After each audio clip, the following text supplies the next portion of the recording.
సేవా పరాయణుల ప్రార్థనలనాలించి లాలించి పాలించు స్వామి. ఆర్త సేవా పరాయణుల ప్రార్థనలనాలించి లాలించి పాలించు స్వామి. కరుణాంతరంగ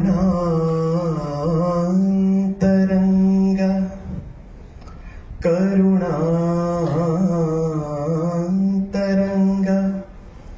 గంగా తరంగాలు పొంగారు రంగారు బంగారు స్వామి.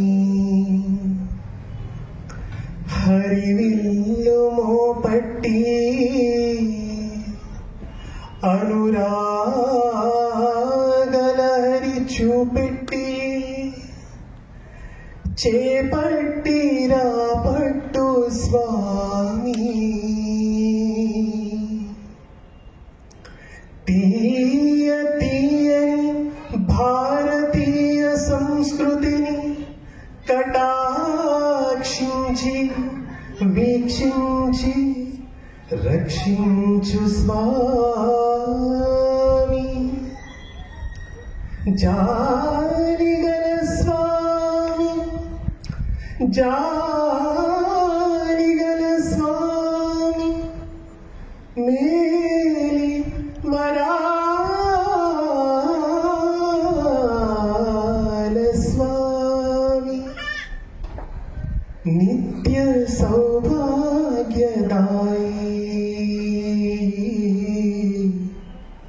శ్రీ సత్య సాయి. నిత్య సౌభాగ్యదాయి శ్రీ సత్య సాయి. సర్వదేవత స్వరూపుడైన భగవాన్ శ్రీ సత్యసాయి బాబా వారికి వారి పాద పద్మములకు శతకోటి నమస్కారాలు అర్పిస్తూ ఈనాడు ఈ సమర్పణ ప్రోగ్రాంకి వచ్చిన భక్తులందరికీ నా హృదయపూర్వక సాయిరాం.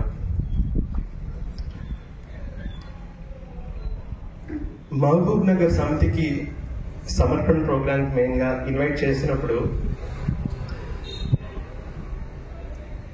సమ్మర్ కదా, ఎండగా ఉంటుంది, ఎట్లాగా అని ఒక థాట్ అయితే వచ్చింది. సాయి స్వరూప్ పంపించారు, థర్డ్ సండే కానీ ఫోర్త్ సండే కానీ మీకు వీలైన రోజు తప్పకుండా మీరు వచ్చి మాట్లాడాలి. నేను అనుకున్నాను, అది స్వామి ప్రోగ్రాం, స్వామి విషయాలు చర్చించుకోవడానికి ఇదొక సత్సంగం, దానికి నేను ఎంచుకోకూడదు, స్వామి ఏ రోజు ఎంచితే ఆ రోజే వెళ్ళి మాట్లాడాలి అని అనుకుని, సాయి స్వరూప్ నీ ఇష్టం, నువ్వు ఏ రోజు ఫిక్స్ చేస్తే ఆ రోజు నేను సమయం చేసుకుని నేను తప్పకుండా వచ్చి మాట్లాడతానని చెప్పాను అనమాట. నిన్న సాయంత్రం మహబూబ్ నగర్కి వచ్చాను.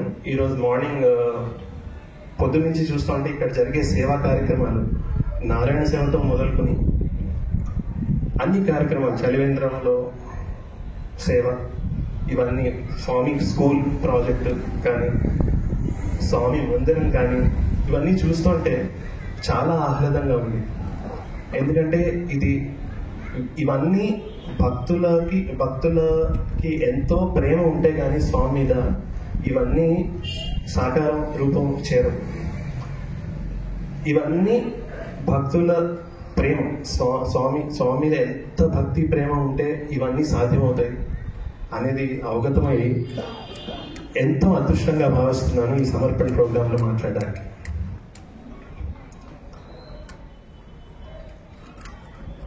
స్వామివారిది ఎంత కరుణ అంటే ఇంత అంత అని చెప్పుకోలేము. స్వామి వారి కరుణ అపారమైనది, ఆయన ప్రేమ ఇంకా అపారమైనది. ఆయన్ని ఏం అడిగినా అది అలా ప్రసాదించేస్తారు. ఈ విషయంపై ఒక 2 అనుభవాలు చర్చించుకుందాం. నేను 1988లో స్వామి ఫోల్డ్లోకి రావడం జరిగింది. 1989 నుంచి బాలికాస్లో చాలా యాక్టివ్గా, నాకన్నా సీనియర్స్ ఉన్నారు, వారికన్నా ఎంతో ఆసక్తిగా భజనలు కానీ పద్యాలు కానీ అన్నీ అందులో అన్నీ నేను నేర్చేసుకునేవాడిని. ఏజ్ వైజ్ నేను ఎలిజిబుల్ కాదు బాలికాస్లో చేరడానికి, కానీ నా యొక్క ఆసక్తి చూసి మా గురువులు అన్నీ నేర్పిస్తూ ఉండేవారు. ఏదో తెలియని ప్రేమ, ఇష్టం స్వామి అంటే, స్వామి భజనలు అంటే. 1989లో స్వామి వారి ఫస్ట్ దర్శనం అయింది పుట్టపర్తిలో. పుట్టపర్తి నుంచి వచ్చేటప్పుడు, హైదరాబాద్ రిటర్న్ వచ్చేటప్పుడు ఏదో తెలియని బాధ, అరే స్వామి వదిలి వచ్చేస్తున్నామే అని ఏదో బాధ. అప్పుడు అనుకున్నాను, అక్కడ ఉన్న పిల్లలు, చదువుకునే పిల్లలు అందరూ ఉండేవారు, స్వామి దర్శనానికి వచ్చేవారు. నేను కూడా వీళ్ళలాగా ఎలాగో సీట్ సంపాదించాలి, స్వామి దగ్గర ఉండాలి అనే కోరిక నాలో కలిగింది. సో అప్పటి నుంచి ప్రతి ఏడాది స్పోర్ట్స్ మీట్ టైంలో సంక్రాంతి సెలవులు ఇస్తారు స్కూల్స్. సో సంక్రాంతి సెలవులకి పుట్టపర్తి వెళ్ళిపోవడం, అక్కడ క్యాంటీన్లో నేను చిన్నపిల్లవాడిని, మంచినీళ్ళు అందించే సర్వీస్ ఇచ్చేవారు. 10 రోజులు సంక్రాంతి టైంలో సేవ్ చేసుకోవడం, అక్కడ ఒక అప్లికేషన్ కొనుక్కోవడం, స్వామివారి స్కూల్లో చేరడానికి ఒక అప్లికేషన్ కొనుక్కోవడం, అది ఫిలప్ చేయడం, పోస్ట్ చేయడం. ప్రతి ఏడాది 1st to 10th క్లాస్ ఇలాగే అయ్యాయి. 10వ తరగతిలో నేను ఇంకా అనుకున్నాను, ఇంకా లాభం లేదు, స్వామిని అడగాల్సిందే, స్వామిని అడిగి నేను ఇక్కడ సీట్ సంపాదించుకోవాలనేసి నిశ్చయించుకున్నాను. అప్పుడు 10th క్లాస్ ఫిబ్రవరిలోనే ఫైనల్ ఎగ్జామ్స్ అయిపోయాయి. అప్పుడు మార్చిలో హైదరాబాద్ వారి సేవ ఉండేది అక్కడ. సో అప్పుడు 10 రోజులు అక్కడ స్వామి సేవ చేసుకున్నాం. స్వామివారు శివరాత్రి తర్వాత బెంగళూరు వచ్చేసేవారు. పుట్టపర్తి చాలా వేడిగా ఉండేది, బెంగళూరు వచ్చేసేవారు. సో మేమంతా సేవదళ టీం అంతా సర్వీస్ అయిపోయిన తర్వాత స్వామివారి దర్శనం కోసం బెంగళూరు వెళ్ళాం, వైట్ ఫీల్డ్. అక్కడ స్వామి వచ్చి పాద నమస్కారం, విభూతి ప్రసాదం ఇస్తారనేసి వేచుకున్నాము. సో స్వామి ఆ రోజు ఆదివారం అండి, స్వామి పొద్దున్నే అందరికీ దర్శనం ఇచ్చేసి డివోటీస్ అందరూ వెళ్ళిపోయారు, పుట్టి సేవదళ మాత్రం మిగిలారనమాట. అప్పుడు స్వామి వచ్చి ప్రతి ఒక్కరి దగ్గరికి వచ్చి పాద నమస్కారం ఇచ్చి విభూతి ప్రసాదం అందజేశారు. సో నా దగ్గరికి వచ్చేసరికి నేను లేచి స్వామిని వెంటనే, స్వామి మీ కాలేజీలో చదువుకుంటాను, నాకు సీట్ ఇవ్వండి, ఎలాగైనా మీరు సీట్ ఇవ్వాలి అని అడిగితే స్వామి అప్పుడు చేయబెట్టి నా తల మీద దీవించి, తప్పకుండా ఆనందంగా చదువుకో బంగారు అనేసి దీవించారు. సో స్వామి నాకు అభయం ఇచ్చారు. సో నాకు ఎలాగైనా సీట్ వస్తుంది అనేసి అనుకుని, ఇంకా 10th క్లాస్ అయిన తర్వాత అందరూ నారాయణ, శ్రీ చైతన్య ఇలా కాలేజీల వెంట పరిగెడుతుంటే నేను అనుకున్నాను, స్వామి నాకు కాలేజీలో సీట్ ఇస్తా అన్నారు, నేను ఇంకెక్కడ అప్లై చేయను అని అనుకున్నాను. అలాగే May 28th వరకు ఆల్మోస్ట్ వెయిట్ చేశాను అనమాట. May 28th ఒక లెటర్ వచ్చింది స్వామి వారి హై స్కూల్ నుంచి, ఇలాగా నువ్వు సెలెక్ట్ అవ్వలేదు అనేసి లెటర్ వచ్చింది. అప్పుడు ఎంతో బాధ అనిపించింది, అరే ఏంటి స్వామి నాకు ఇలా అభయం ఇచ్చారు, నేనేమో ఎందులోనూ అప్లై చేయలేదు, ఏంటి ఇది అనుకున్నాను.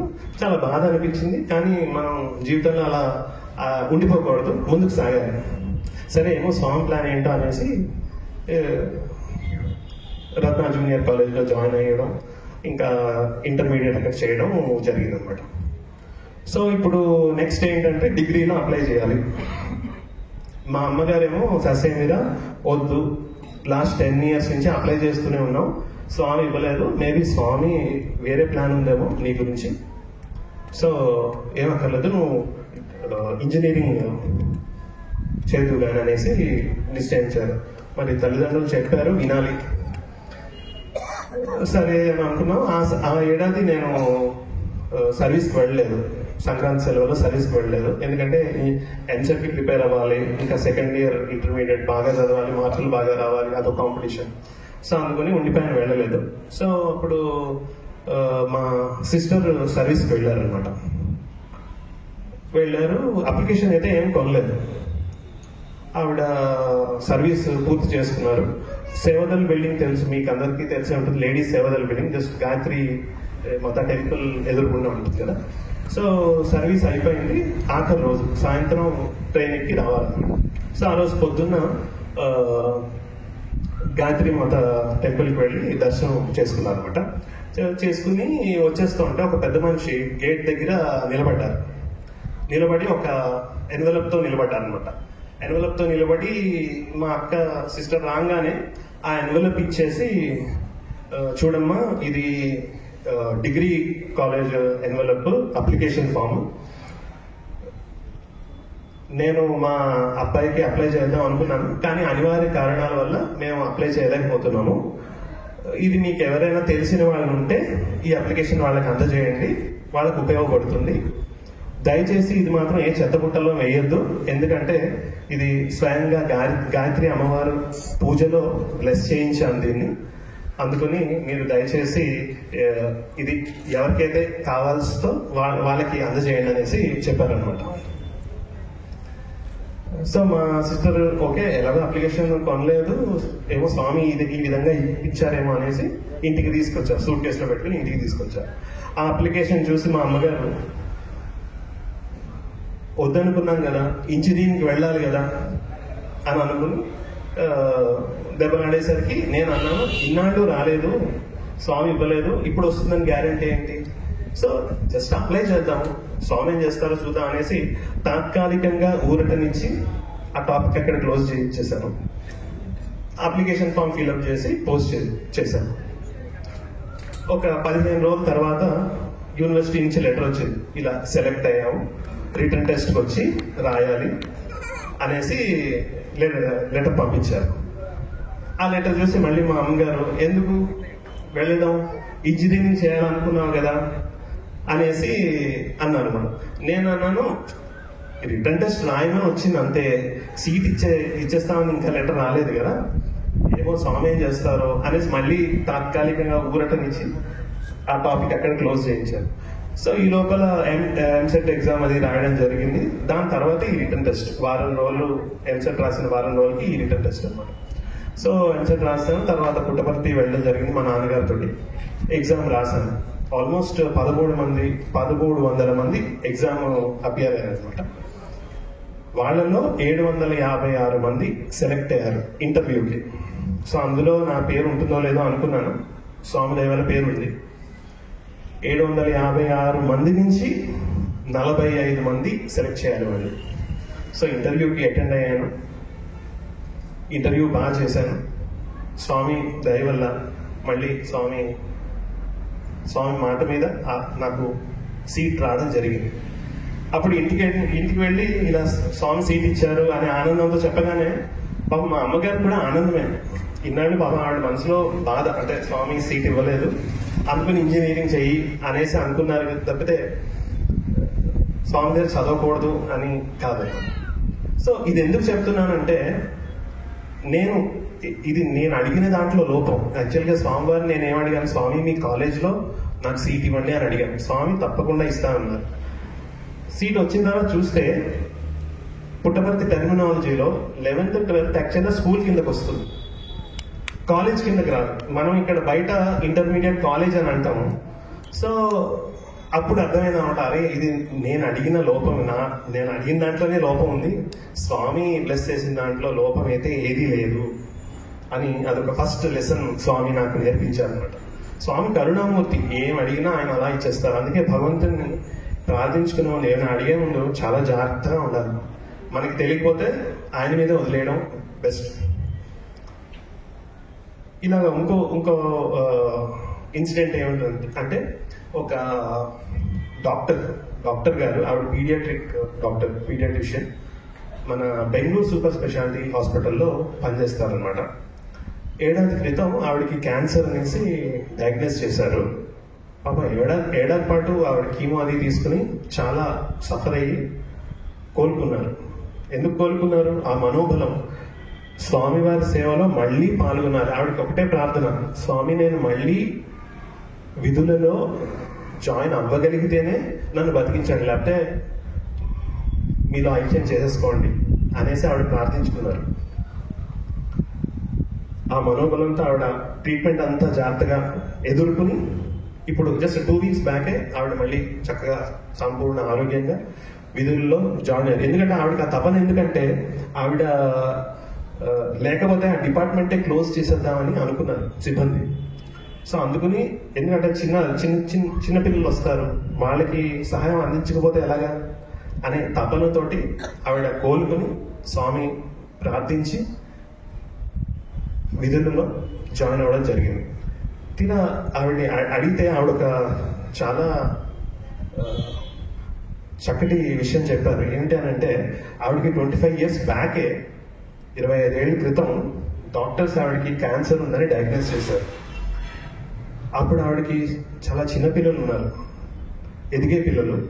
సో అప్పుడు ఆవిడ స్వామికి ఒక ఉత్తరం రాశారట, స్వామి ఇలా నాకు ఎదిగే పిల్లలు ఉన్నారు, ఈ టైంలో మీరు ఇలా నాకు క్యాన్సర్ ఇవ్వడం చాలా బాధాకరం స్వామి, నిజంగా నా నుదుటి మీద నేను క్యాన్సర్ తోటి ఇలా అనుభవించాలి అని ఉంటే దయచేసి పోస్ట్ పోన్ చేయండి అనేసి ఆవిడ లెటర్ రాశారు.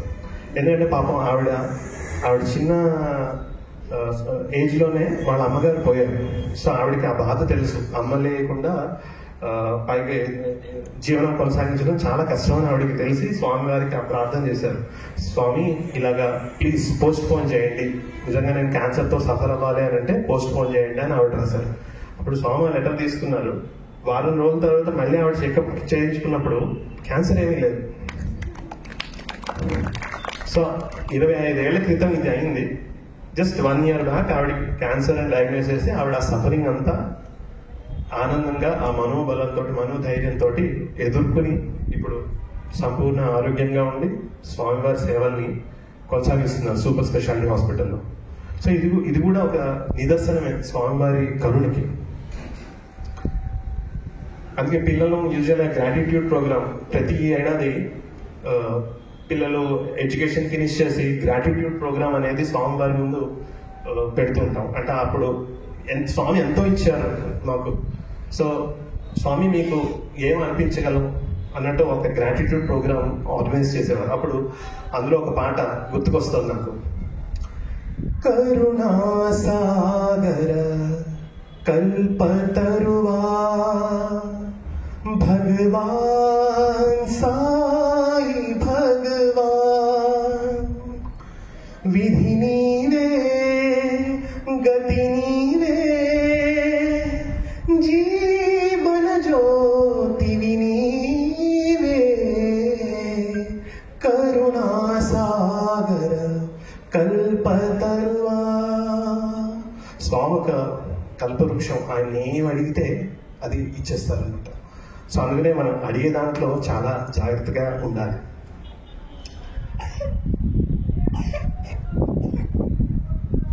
ఇలా స్వామివారికి ఈ పాట ఇలా అర్పించుకున్నప్పుడు పిల్లలు అడిగారు, స్వామి మీరు చాలా చేశారు మాకు, మేము మీకు ఏం అర్పించుకోగలం, ఏం ఇవ్వాలి మీకు అని అంటే స్వామి ఒకటే చెప్పారు, మీరు నాకు మీ ప్రేమ భక్తి ఇవ్వండి అనేసి స్వామి చెప్పారు. సో స్వామికి మనం ప్రేమ ఇవ్వాలంటే ఏంటి అని అంటే, స్వామి చెప్పినవి తూచా తప్పకుండా పాటించడం, అదే స్వామివారికి మనం అందించే ఆ ప్రేమ. ఇప్పుడు తల్లిదండ్రులు అంటే చాలా ప్రేమ, వాళ్ళు చెప్పినట్టే నడుచుకుంటాం. అలాగే స్వామి వారి మీద ప్రేమ ఉంది అని అంటే స్వామి చెప్పినట్టే మనం నడుచుకోవాలి, అదే స్వామికి ప్రేమ ఇవ్వడం అనేది. ఇకపోతే భక్తి, స్వామి భక్తి, మీకు భక్తి అనేది ఎలా ఇవ్వాలి అని అంటే, పొద్దున్నే లేచేసి సుప్రభాతం చదువుకొని అష్టోత్తరాలు చదివేసి సహస్రనామాలు చేసేసి ఇది భక్తి అన్నారట. స్వామి చెప్పారు, స్వామి దివ్యవాక్కులో స్వామి ఏమన్నారంటే, ఈ మానవ శరీరాన్ని పుట్టించినప్పుడు స్వామి హృదయం అనేది పెట్టి హృదయంలో కరుణ అనేది నింపారట. సో రోజు మనం బయటికి వెళ్ళినప్పుడు ఆ కరుణని నలుగురితో పంచడం భక్తి అని అంటారట. చాలా మంది పూజలు చేస్తారు, పునస్కారాలు చేసేస్తారు, ఇంట్లో పని మనిషిని తిడుతూ ఉంటారు, లేకపోతే దారిలో పిచ్చకాలు వస్తే వాళ్ళని అసహించుకుంటారు. సో ఇవన్నీ చేస్తే మనం చేసేదంతా వృధా అయిపోతుంది. ఇవన్నీ చేయాలి. వీటితో పాటు మనలో ఉన్న ఆ కరుణని నలుగురితో పంచడమే భక్తి. సో స్వామి స్వహస్తాలతో రాసిన పాట, భక్తి తోడ భగవంతుని దలచుచు నిత్య కర్మములు నిర్వర్తించిన అట్టి జనకులకు రాజయోగముర అందరాని మోక్షంబు పొందనే, సత్య ధర్మము శాంతి ప్రేమలతో నీ నిత్య జీవన యాత్ర సాగించు. సో భక్తితోడ భగవంతుని తలుచుచు నిత్య కర్మములు నిర్వర్తించిన అట్టి జనకునకు రాజయోగం అంటే ఏంటంటే, ఈ జీవితం చాలించిన తర్వాత పైన ఒక సభ ఉంటుందట. ఈ స్వామి స్వయంగా చెప్పినది. పైన సభలో జీవాత్మ వెళ్ళి ఉంటుంది భగవంతుడు ఎదురుకుండా.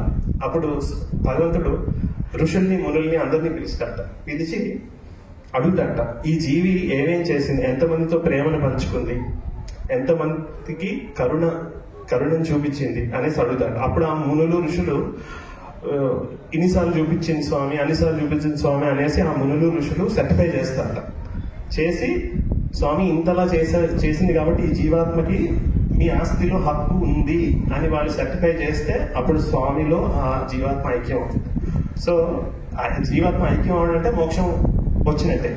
సో స్వామి చెప్పారు, సో అందుకనే మీకు ఎంత ప్రేమను ఇవ్వగలిగితే అంత ప్రేమని ఇవ్వండి, ఎంత కరుణను చూపించగలిగితే అంత కరుణ చూపించండి. అది స్వామి మనకి ఇప్పుడు మనం స్వామి చూస్తే ఆటోమేటిక్ గా అర్థమైపోతుంది. సార్ స్వామి చెప్పనక్కర్లేదు. స్వామి ఎలా చేశారో, ఎన్ని కార్యక్రమాలు చేశారో, మంచినీళ్ళు కానీ, హెల్త్ సర్వీసెస్ కానీ, ఎడ్యుకేషన్ కానీ, ఇవన్నీ నిదర్శనాలు అనమాట. ఇట్లా మీరు ఉండాలి అనేసి స్వామి మనకందరికి ఆదర్శంగా చూపించారు, నిలిచారు. సో వీటిని జస్ట్ ఫాలో అయిపోవడమే. సో అందుకే చాలా ఆహ్లాదంగా ఉంటుంది. ఈరోజు పొద్దున్న మహబూబ్ నగర్ లో చాలా చక్కటి యాక్టివిటీస్, హనుమంత్ రెడ్డి గారు కానీ, మనోహర్ రెడ్డి గారు కానీ, వీరి ఎక్స్పీరియన్సెస్ వింటుంటే చాలా ఆనందం అనిపించింది. స్వామి డెఫినెట్ గా ఇక్కడే ఉన్నారు. చాలా ఆహ్లాదంగా అనిపిస్తుంది. ఇక్కడ స్వామి ఇక్కడే కూర్చున్నట్టే అనిపిస్తుంది నాకైతే. సో అందుకని ఇదే మీరు కంటిన్యూ చేయాలి అని మనసారా కోరుకుంటున్నాను. ఇంకొక ఇన్సిడెంట్ నాకు ఏమి గుర్తొస్తుందంటే, 1950s లో స్వామి పుట్టపర్తిలో భజన మందిరం అది అప్పుడు ఇంకా బాగా రాలేదు. సో భజనలు ముఖ్యంగా బెంగళూరులో అయ్యేవి. సో బెంగళూరులో స్వామివారి భక్తులు ఉండేవారు. వాళ్ళు స్వామిని తీసుకొచ్చి అక్కడ భజనలు అవి చేసేవారు అనమాట. చిన్న చిన్న ఇల్లు, మధ్యతరగతి వాళ్ళు, చిన్న రూమ్, చిన్న బాత్రూమ్ స్వామికి అందులోనే చక్కగా ఏర్పాటు చేసి స్వామి కూడా చక్కగా ఆనందంగా ఉండేవారట. భక్తులు వచ్చేవాళ్ళు, ఆ చిన్న ఇళ్లలోనే భజన అది జరిగేది. వాళ్ళందరికీ స్వామి ప్రసాదం అది ఇచ్చేవారు. సో ఇలా జరుగుతుండగా ఆ వీధిలో ఒక స్వామివారి చిరకాల భక్తులు పద్మనాభ్ గారు ఉండేవారు. సో వాళ్ళ ఇంటికి ఎప్పుడు స్వామి వచ్చేవారు. సో అదే వీధిలో చివరిన ఒక భార్యాభర్త, 2 పిల్లలు, చాలా ధనవంతులు వాళ్ళు. సో స్వామి ఇలా రావడం వాళ్ళు చూసి, అరే స్వామిని మనం మన ఇంటికి ఆహ్వానిస్తే బాగుంటుంది కదా అనేసి ఆ ఇంట్లో ఆవిడ స్వామికి వెళ్ళి విన్నపం చేసుకున్నారు. స్వామి ఇలా మా ఇంటికి రండి అనేసి అడిగితే స్వామి ఆలకించి వాళ్ళ ఇంటికి వెళ్ళారన్నమాట. ఇల్లు పెద్ద ఇల్లు, పెద్ద బంగ్లా, చాలా మంది డివోటీస్ కూర్చోగలరు, అందరికి ప్రసాదం అది వడ్డించగలరు, చాలా బాగుండేది సదుపాయాలతోటి. సో స్వామి కూడా చాలా ఆనందించారు. స్వామి గారు పుట్టపర్తి నుంచి బెంగళూరు రావడానికి కూడా వాళ్ళు కారు పంపించేవారు. సో ఇలా జరుగుతుండగా కొన్నాళ్ళకి స్వామి ఓల్డ్ బంగ్లా వచ్చేసింది వైట్ ఫీల్డ్ లో. దాని తర్వాత రైబృందాం స్వామివారి నివాసంలోనే ఉండేవారు. ఈ పెద్ద ఆవిడ రెగ్యులర్ గా వెళ్ళి స్వామి దర్శనం అది చేసుకునేవారు. ఇలా కొన్నాళ్ళు అయిన తర్వాత ఆ ఇంటి హెడ్ ఆఫ్ ద ఫ్యామిలీ ఆవిడ హస్బెండ్ కాలం చేశారు. ఆ విషయం వెళ్ళి స్వామికి చెప్పారు. కొన్నాళ్ళకి ఆవిడ పాపం హెల్త్ అది పాడైపోయి పక్షవాతం వచ్చేసింది. ఆవిడ అలా వీల్ చైర్ లోనే స్వామివారి దర్శనం అది చేసుకునేది బృందావనికి వెళ్ళి. స్వామి ఎప్పుడు దర్శనానికి వచ్చిన ఆవిడని చూస్తే ఆవిడ దగ్గరికి వెళ్లకుండా ఉండేవారు కాదు. ఆవిడ దగ్గరికి వెళ్ళి విభూతి క్రియేట్ చేసి, పాపం ఆవిడ పక్షవాతం చెయ్యి చాచలేరు. స్వామి చెప్పేవారు, నువ్వు నోరు తెరు, నీకు చెయ్యి సరిగా లేదు కదా అని డైరెక్ట్ నోట్లోనే వేసేవారు అనమాట. ఆవిడ ఎప్పుడు దర్శనానికి వచ్చినా స్వామి చేసే మొట్టమొదటి పని ఇది. ఆవిడ దగ్గరికి వెళ్ళిపోయేవారు చకచక. విభూతి క్రియేట్ చేసి ఆవిడ నోట్లో వేసేవారు అనమాట. సో ఒకరోజు పద్మనాభ్ గారు స్వామిని గురువారం రోజు స్వామిని ఇంటికి ఆహ్వానించారు భోజనానికి, డిన్నర్కి. సో స్వామి వాళ్ళ ఇంటికి వెళ్తూ సడన్ గా స్వామి గుర్తు చేస్తున్నారు అనమాట. ఇలా ఒక ఆవిడ ఉండేది, దాన్ని చాలా ధనవంతుడు, సో నన్ను ఎప్పుడు పిలిచేవారు, వాళ్ళ కారు కూడా పంపించేవారు, ఆవిడని ఒకసారి చూడాలి ఎట్లాగైనా అనేసి స్వామి అనుకున్నారు. ఆవిడ పరిస్థితి ఏంటి, అక్కడ ఆ ఇంటి ఆవిడ హస్బెండ్ పోయిన తర్వాత ఆ పిల్లలు ఏం చేశారు, ఆ ఇంటిని తాళం పెట్టేసి ఆవిడ్ని ఒక అవుట్ హౌస్ లో ఉంచారనమాట. వర్కర్స్ క్వార్టర్స్ అని అంటారు కదా, పెద్ద ఇల్లు, ఒక చిన్న వర్కర్స్ క్వార్టర్, చిన్న రూము, ఒక చిన్న వరండా, ఒక బాత్రూమ్, ఒక స్మాల్ కిచెన్. సో పెద్ద బంగళా, ఎక్కడ చూసినా అన్ని ఆకులు, అంతా క్లీన్ చేయడానికి ఎవరు లేరు, చూసుకునే వాళ్ళు ఎవరు లేరు. ఆవిడకున్న దాంట్లో పాపం ఆవిడ ఒక హెల్పర్ని పెట్టుకున్నారు అనమాట. హెల్పర్ని పెట్టుకుని ఆవిడ నడవలేరు, ఏం చేయలేరు, వీల్ చైర్ పడుకోవడం లేకపోతే వీల్ చైర్ లో ఉండడం, ఆ హెల్పర్ తీసుకెళ్ళడం. సో ఇది ఆవిడ పరిస్థితి. సో స్వామి ఇది గమనించి ఆవిడని నేను ఏడాది క్రితం ఎప్పుడో చూశాను, అసలు ఈ మధ్య నా దర్శనంలోనే చూడలేదు. పద్మనాభ్ కార్ అటు తిప్పు, ఆవిడని వెళ్ళి చూద్దాం అనేసి స్వామి చెప్తే, సో ఆయన పద్మనాభ్ గారి కార్ అలా తిప్పి ఆ పెద్ద బంగ్లా, ఆ గేటు అది అంతా తుప్పు పెట్టేసింది. అలాగే తెరిచి లోపలికి వెళ్ళారు. ఆకులు బంద అంతా, బాగా వర్షం పక్కన. కానీ స్వామి ఆతృత, స్వామి భక్తురాల ఆవిడని కలవాలని స్వామికి ఎంతో ఆతృత. స్వామి వెంటనే కారు దిగిపోయి అంగి పైకి ఇలా లాగి పట్టుకుని ఇంకా చకచక నడుచుకుంటూ వెళ్ళిపోయారు.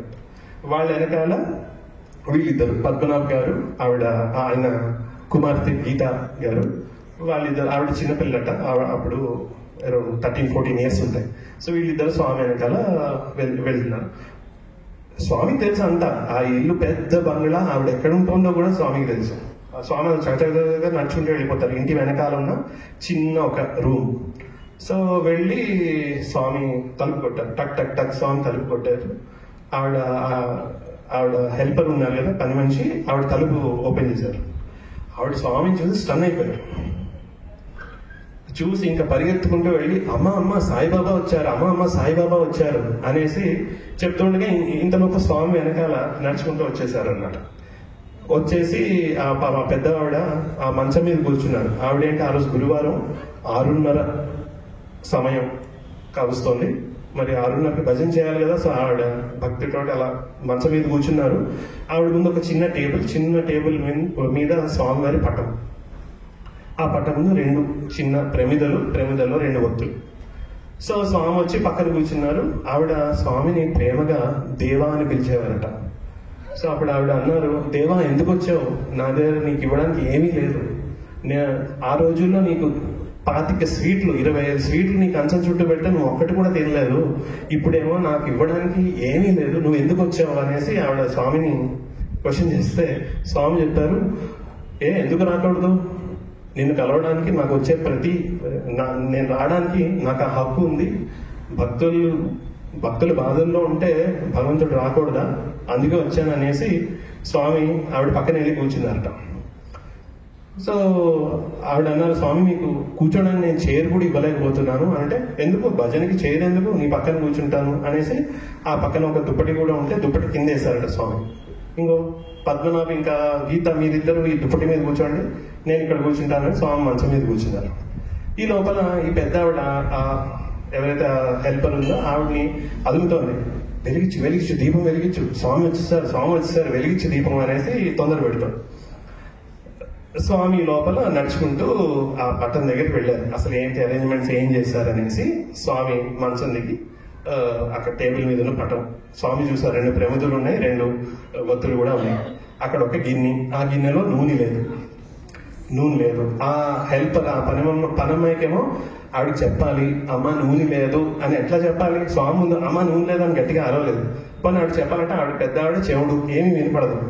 సో పాపం కష్టపడుతుంది ఎట్లా కమ్యూనికేట్ చేయాలనేసి. అప్పుడు స్వామి ఎవరిని నొప్పించరు. సో స్వామి ఇది గమనించారు, ఆ నూనె లేదనేసి. అప్పుడు ఆ పెద్దవాడు వెనకాల కూర్చుంటే ఆవిడకి అడ్డంగా వెళ్ళిపోయి పనమ్మాయికి అనేసి సైగ చేశారు, మాట్లాడుకోని. ఈ లోపల పద్మనాభ్ గారి కుమార్తె గీత ఉన్నారు. ఆవిడని, గీత నువ్వు వెళ్ళి చిన్న గ్లాస్తో నీళ్లు తీసుకురా అనేసి చెప్పారు స్వామి. అప్పుడు ఆవిడ వెళ్ళి ఒక గ్లాస్లో నీళ్ళు తీసుకొస్తే స్వామి ఇలా తాగినట్టు చేసి తర్వాత వేలుతో ఇలా ఇలా అన్నారు అని ఆ గీత అనే అమ్మాయికి ఇచ్చేసి ఇప్పుడు పోయి ప్రమిదల్లో పోయి అనేసి స్వామి చెప్పారు. ఆ అమ్మాయికి స్టన్, నేను తెచ్చింది ఏంటి మంచినీళ్ళు, ఏంటి ఇది నూనెగా ఎలా మారిపోయింది అనేసి స్టన్ అయిపోయింది. అది ఫస్ట్ ఆవిడ లిటరల్గా ఫస్ట్ హ్యాండ్ ఎక్స్పీరియన్స్ ఆవిడ చెప్తున్నారు. ఆవిడ విన్నది ఏంటంటే షిరిడి అవతారంలో షిరిడి బాబా అలా నీళ్ళని నూనెగా చేసి దీపాన్ని వెలిగించారనేసి ఆవిడ తెలుసు. కానీ ఇప్పుడు ఈ అవతారంలో సత్యసాయి అవతారంలో కూడా స్వామి ఆ నీళ్ళని నూనెగా చేసి ఆ ప్రమిదల్లో పోసి వెంటనే స్వామి వెలిగించి ఇప్పుడు 6:30 అయింది, నువ్వు ఒక భజన పాడు, నేను చాలా బిజీ, నాకు చాలా టైం అయిపోతుంది, నువ్వు తొందరగా పాడాలనేసి ఆవిడ పెద్ద ఆవిడని ఒక భజన పాడించుకుని అప్పుడు వెళ్ళారనమాట. ఇదంతా స్వామివారి కరుణకి జాలికి నిదర్శనాలే. ఎంతో ప్రేమ, భక్తులంటే స్వామికి ఎంతో ఎంతో ఎంతో ప్రేమ. అందుకే స్వామి అదే పాటలో మళ్ళీ ఇంకో స్టాంజాలో రాశారు, ఎదను విడడు ఎడబాయలేడు నిమ ఏలుచుండు ఏ వేళను సాయి, ఎదను విడడు ఎడబాయలేడు నిము ఏలుచుండు ఏ వేళను సాయి, కరుణయే అతడు అతడే కరుణై కరుణకై కాచి పొందండి, సత్య ధర్మము శాంతి ప్రేమలతో నిత్య జీవన యాత్ర సాగించు. సో ఇవన్నీ అన్ని ఇన్సిడెంట్స్ ఇవన్నీ స్వామివారి కరుణకి నిదర్శనాలు. అప్పుడు అనిపిస్తుంది అసలు స్వామి ఎవరు, అసలు స్వామిని మనం ఎసెస్ చేయగలమా అని అనుకుంటే స్వామి మళ్ళీ ఇంకో పాటలో రాశారు, తెలియగతరమా నరులు కనుగొనవశమా, తెలియగతరమా నరులు కనుగొనవశమా అనేసి. ఈ పాట వింటే ఒక ఇన్సిడెంట్ గుర్తుకొస్తుంది నాకు. స్వామి కొడైకెనాల్కి వెళ్ళేటప్పుడు పిల్లలందరినీ తీసుకువెళ్ళారు. ఒక మంచి పిక్నిక్ స్పాట్ అనమాట. అక్కడ అందరితోటి ఫోటోలు దిగుదాం అనేసి దిగారు. అందరూ కలిసి స్వామితో చక్కటి ఫోటోలు తీయించుకున్నారు. అక్కడ ఏంటంటే ఒక డివోటీకి పోలరాయిడ్ కెమెరా ఉందన్నమాట చేతిలో. పోలరాయిడ్ అంటే వెంటనే స్వామి ఫోటో తీయగానే ప్రింట్ చక్కగా వచ్చేస్తుంది, అది చూడొచ్చు. సో అలా ఫోటోలు తీసుకున్నారు. స్వామి అప్పుడు మీరంతా వెళ్ళి అక్కడ నుంచోండి, నేను ఒక్కడిని ఇక్కడ నుంచి ఉంటాను, నువ్వు ఫోటో తీ అనేసి స్వామి చెప్పారు.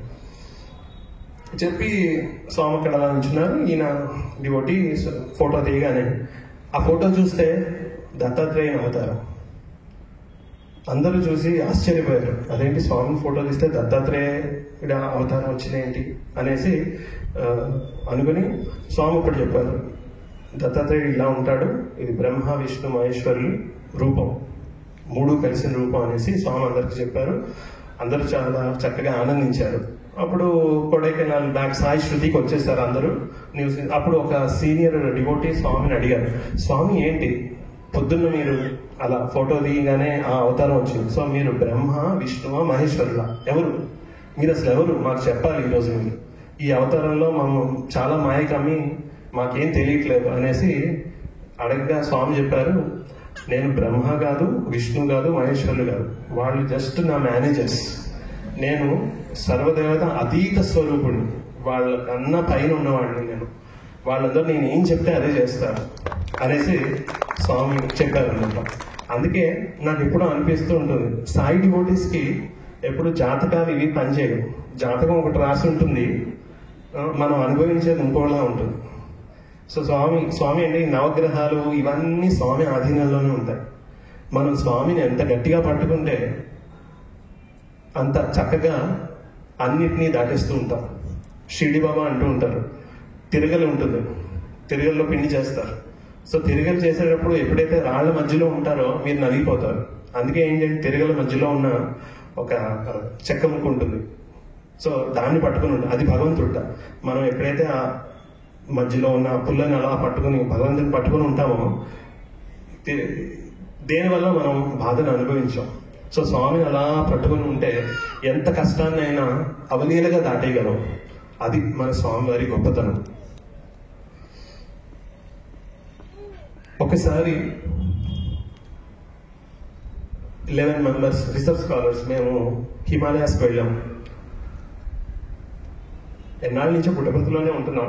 ఒక సమ్మర్ వెకేషన్ అసలు హిమాలయాస్కి వెళ్ళాలి, అక్కడ ఋషులు మునులు ఉంటారట, వెళ్దాము అసలు ఏంటి తెలుసుకోవాలనే ఆసక్తితోటి స్వామి పర్మిషన్ తీసుకుని ఒక లెటర్ రాసాం అందరం కలిసి. 11 మెంబర్స్ లెటర్ రాసి స్వామి ఇలా హిమాలయాస్కి వెళ్తున్నాం అనేసి, మళ్ళీ ఫిజికల్ గా అడగలేదు స్వామి ఏమంటారు భయం.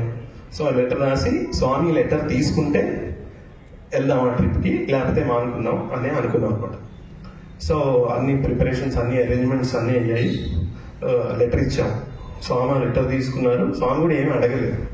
సో స్వామి లెటర్ తీసుకున్నారు కదా, అయితే మన ప్రిపరేషన్స్ అన్ని మొదలు పెట్టచ్చు. అంటే రిజర్వేషన్స్ కానీ ఇవన్నీ అకామిడేషన్ తీసుకోవడం కానీ అన్ని ఏర్పరచుకున్నాం. వెళ్ళాం అక్కడికి వెళ్తే ఒక మౌని బాబా అని ఒక ఆయన ఉన్నారు. ఆయన ఎన్నాళ్ళ నుంచో మాట్లాడకుండా తపస్సు చేసుకున్నారు. ఆయన ఒక గుహలో ఉన్నారనమాట.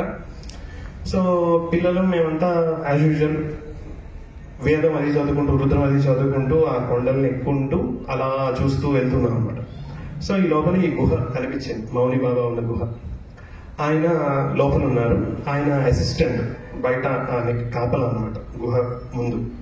సో మేము అనుకున్నాం వెళ్ళి అక్కడ లోపల ఎవరో ముని ఋషి తపస్సు చేస్తున్నారు అని అంటే ఆయన వెళ్ళి చూడొచ్చా అనేసి అడిగాం అనమాట. లేదు లేదు మీరు ఎవరు వెళ్ళడానికి వీల్లేదు అనేసి అన్నారు మొదట. కానీ మేము ఇలా వేదం అది పఠించడంతో ఏమోలే వీళ్ళకి ఏదో బ్రహ్మజ్ఞానమే ఉండుంటుందేమో అని అనుకున్నట్టున్నారు. సరే అయితే మీరు వెళ్ళి ఆయన్ని డిస్టర్బ్ చేయొద్దు, జస్ట్ వెళ్ళి కూర్చుని చూసి వచ్చేయండి అనేసి అన్నారు. సో మేమంతా లోపలికి వెళ్ళాం, కూర్చున్నాం. అక్కడ కూర్చున్నాం. ఆయన మాట్లాడలేదు, ఆయన అంతా కళ్ళతోనే సైగలు. సో కళ్ళతోటి ఆ అసిస్టెంట్ కి సైగ చేశారు, ఏంటి వీళ్ళు ఎక్కడి నుంచి వచ్చారు ఏంటి. ఆయనకి అసిస్టెంట్ అంత అర్థమైపోయింది, ఈయన సైగ చేశారు, కమ్యూనికేషన్ అయిపోయింది. సో అప్పుడు ఈయన అడిగారు, ఏంటి మీరు ఎక్కడి నుంచి వచ్చారు అనేసి ఆయన అసిస్టెంట్ ని మమ్మల్ని అందరినీ అడిగారు. మేము ఇలా పుట్టపర్తి నుంచి వచ్చాము అనేసి చెప్తే ఆయన ఆనందంతో ఆ మౌనాన్ని బ్రేక్ చేశారు. వెంటనే లేచి సాయిబాబా సాయిబాబా సాయిబాబా సాయిబాబా అనుకుంటూ ఆయన ఎగిరి గెంతేశారు. గంతేసి చెప్పి, సాయిబాబా మీరు పుట్టపర్తి నుంచి వచ్చారా, పుట్టపర్తి నుంచి ఎందుకు వచ్చారు, వెంటనే వెళ్ళిపోండి, ఇక్కడ ఉండాల్సిన అవసరమే లేదు మీకు. మేమంతా ఎన్నో జన్మల నుంచి ఆయన దర్శనం కోసం వెయిట్ చేస్తున్నాం. మేము అక్కడ రావడానికి ఆయన మాకు పర్మిషన్ ఇవ్వలేదు.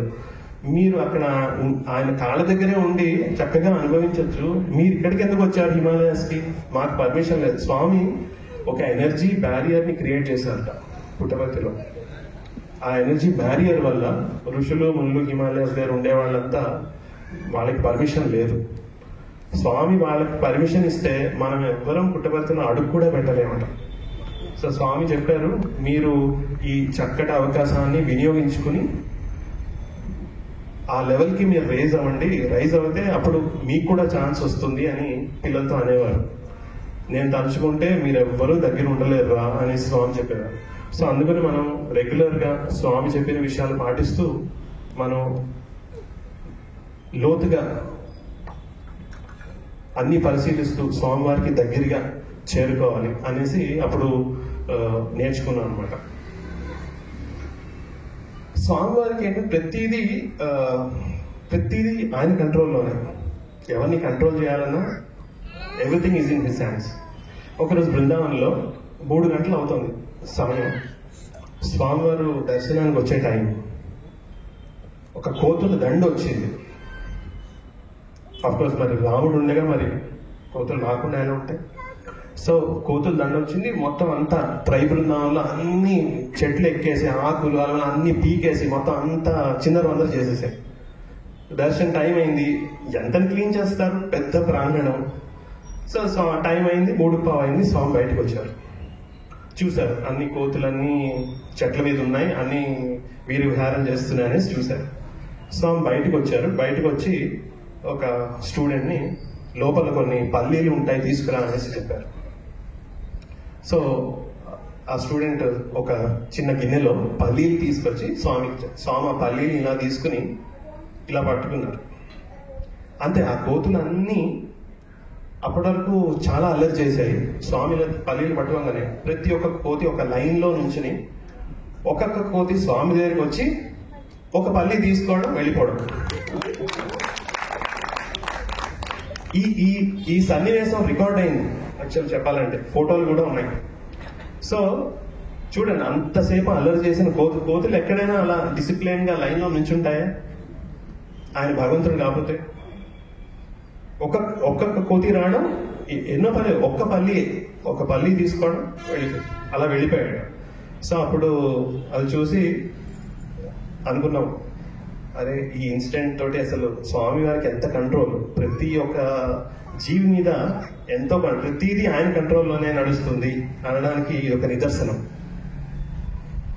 ఇంకొక సన్నివేశం ఏంటంటే యుఎస్ లో, ఇది యునైటెడ్ స్టేట్స్ లో ఒక భక్తురాలు స్వామివారి జన్మదినోత్సవం సందర్భంగా ఆవిడ ఏదో పర్చేస్ ఏవో కొన్నారు.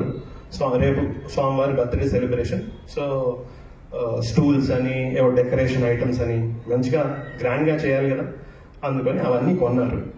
కొనేసి ఆవిడ అన్ని కార్లో పెట్టుకుని ఆవిడ ఎక్కే టైంలో ఒక దుండగుడు ఆవిడకి తెలియకుండా వెనకాల డోర్ ఓపెన్ చేసి అతను కూడా ఎక్కేసి మెడ దగ్గర ఇలా కత్తి పెట్టాడు యుఎస్ లో. సో యాక్చువల్గా దుండగుడిని పోలీసులు కొంత సమయం నుంచి ఫాలో అవుతూ వస్తున్నారు. సడన్ గా పోలీసులు చూశారు, ఈవిడ ఎక్కిన కారు ఈ దుండగుడు ఎక్కాడు, కత్తి కూడా పెట్టాడు, ఏం చేస్తాడు అనేసి వాళ్ళంతా అలర్ట్ అయ్యారనమాట. ఈ లోపల ఈవిడేమో ఆయనకి జ్ఞానబోధ చేస్తాడు. చూడు, ఆవిడకి ఏమో అయిపోతుందని ఆవిడ భయం లేదు, ఎందుకంటే ఆవిడ స్వామి భక్తురాలు. అప్పుడు ఆవిడ చెప్పింది, ఇంకో పోలీసులు ఎలాగో వచ్చారు, నువ్వు వెళ్ళి వాళ్ళకి లొంగిపోయి మంచిగా మారు, ఎందుకు ఇలాగా రాంగ్ వేస్ లో చెడు మార్గాల్లో ఇలా వెళ్తున్నావు అనేసి ఆవిడ అతనికి జ్ఞానబోధ చేస్తాం. ఇలా మాట్లాడుతోంది, మైండ్ ఏమో అరే రేపు సాంగ్ ప్రోగ్రామ్ కదా, ఏమవుతుంది, నేను ఈ డెకరేషన్ ఐటమ్స్ అని ఇవ్వగలనా, నాకేమైనా అయిపోతే సాంగ్ ప్రోగ్రామ్ ఏమవుతుంది అనే ధ్యాస మైండ్ లో ఉంది. ఇలా ఫిజికల్ గా ఆవిడ అతనితో మాట్లాడుతున్నా మైండ్ లో మాత్రం అదే రేపు ప్రోగ్రామ్ ఏమవుతుందనే స్వామి ధ్యాసలోనే ఉంది. సో ఈ లోపల ఏంటంటే ఆవిడ స్వామి స్టిక్కర్ ఒకటి కారులో అంటించిందన్నమాట. సో వెంటనే ఆవిడ ఆ చెయ్యి అలా ఆ స్టిక్కర్ మీదకి ఆటోమేటిక్ గా వెళ్ళిపోయింది. ఆవిడ ఎప్పుడు కష్టం వచ్చినా ఆ స్టిక్కర్ వెళ్ళి స్వామి పటాన్ని అలా పట్టుకుంటారట. సో ఆ తెలియకుండానే చెయ్యి అటు వెళ్ళిపోయి అలా పట్టుకున్నారు. ఈ లోపల ఏమైంది, సడన్ గా ఏమైందో తెలీదు, ఆ దుండగుడు కత్తి తీసేసి కారు దిగి స్ట్రైట్ గా వెళ్ళి పోలీసులకి లొంగిపోయాడు. ఆవిడ కొన్ని నెలల తర్వాత స్వామి దగ్గరికి దర్శనానికి వచ్చినప్పుడు అప్పుడు స్వామి చెప్పారు, అతను వచ్చి మెడ దగ్గర కత్తి పెట్టాడు, నువ్వేమో అతనికి జ్ఞానబోధ చేస్తున్నావు, నేను అప్పుడు అక్కడికి వచ్చి ఆయనలో వెళ్ళి అతని బుద్ధి మార్చి కారు దిగేలా చేయాల్సి వచ్చింది, నేను లేకపోతే ఏమయ్యేదో అనేసి స్వామి చెప్పారు. సో మనం ఎప్పుడు ఆయన్ని అలా పట్టుకుని ఉంటే ఆయన ఎప్పుడూ మనల్ని రక్షిస్తూనే ఉంటాడు. ఏ కష్టం వచ్చినా ఆయన అడ్డుగోడలా మనకి ఎప్పుడూ ఉన్నారనే నిజాన్ని, సత్యాన్ని మనం ఎప్పుడూ గుర్తుంచుకోవాలి.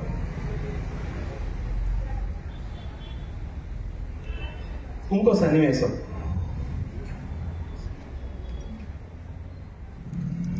ఒక భక్తురాలు బెంగళూరులో ఉంటారు. స్వామి ఆవిడకి ఒక స్ఫటికలింగాన్ని క్రియేట్ చేసి ఇచ్చారనమాట. రోజు నువ్వు దీనికి పూజ చేయి బంగారు, పొద్దున్న సాయంత్రం పూజ చేయి అనేసి ఒక స్ఫటికలింగం క్రియేట్ చేసి ఇచ్చారనమాట. సో ఆవిడ రోజు పొద్దున్న సాయంత్రం పూజ చేస్తూ ఉంటారు. ఒకరోజు సాయంత్రం సమయం 6:30 కావస్తోంది, ఆవిడ పూజలో నిమగ్నమై ఉన్నారు. బయట పెద్ద వర్షం, కరెంట్ లేదు. ఒక దుండగుడు లోపలికి చొరబడ్డాడు బెంగళూరులో వైట్ ఫీల్డ్ లో. వచ్చేసి ఆవిడ మెడలో ఉన్న గొలుసుల్ని ఇలా పట్టుకొని లాగబోయాడు. అప్పుడు ఆవిడకి ఫస్ట్ క్రియేట్ అయిన ఫీలింగ్ ఏంటంటే భయం అయ్యలేట ఆవిడకి. ఆవిడ స్వామిని అడుగుతాం, స్వామి ఏంటి మీరున్న సమక్షంలో ఇట్లా జరుగుతుంది, ఏంటి ఇది ఇట్లా అవ్వచ్చా అనేసి ఆవిడకి సడన్ గా ఆ ఆవేదన వచ్చి ఇమీడియట్ గా ఒక భజన్ కంపోజిషన్ వచ్చేసింది ఆవిడలోంచి. కరుణా సింధో శివ శంభో, కరుణా సింధో శివ శంభో, కమల నయన సాయి శివ శంభో, కలియుగ దేవా దీనబంధో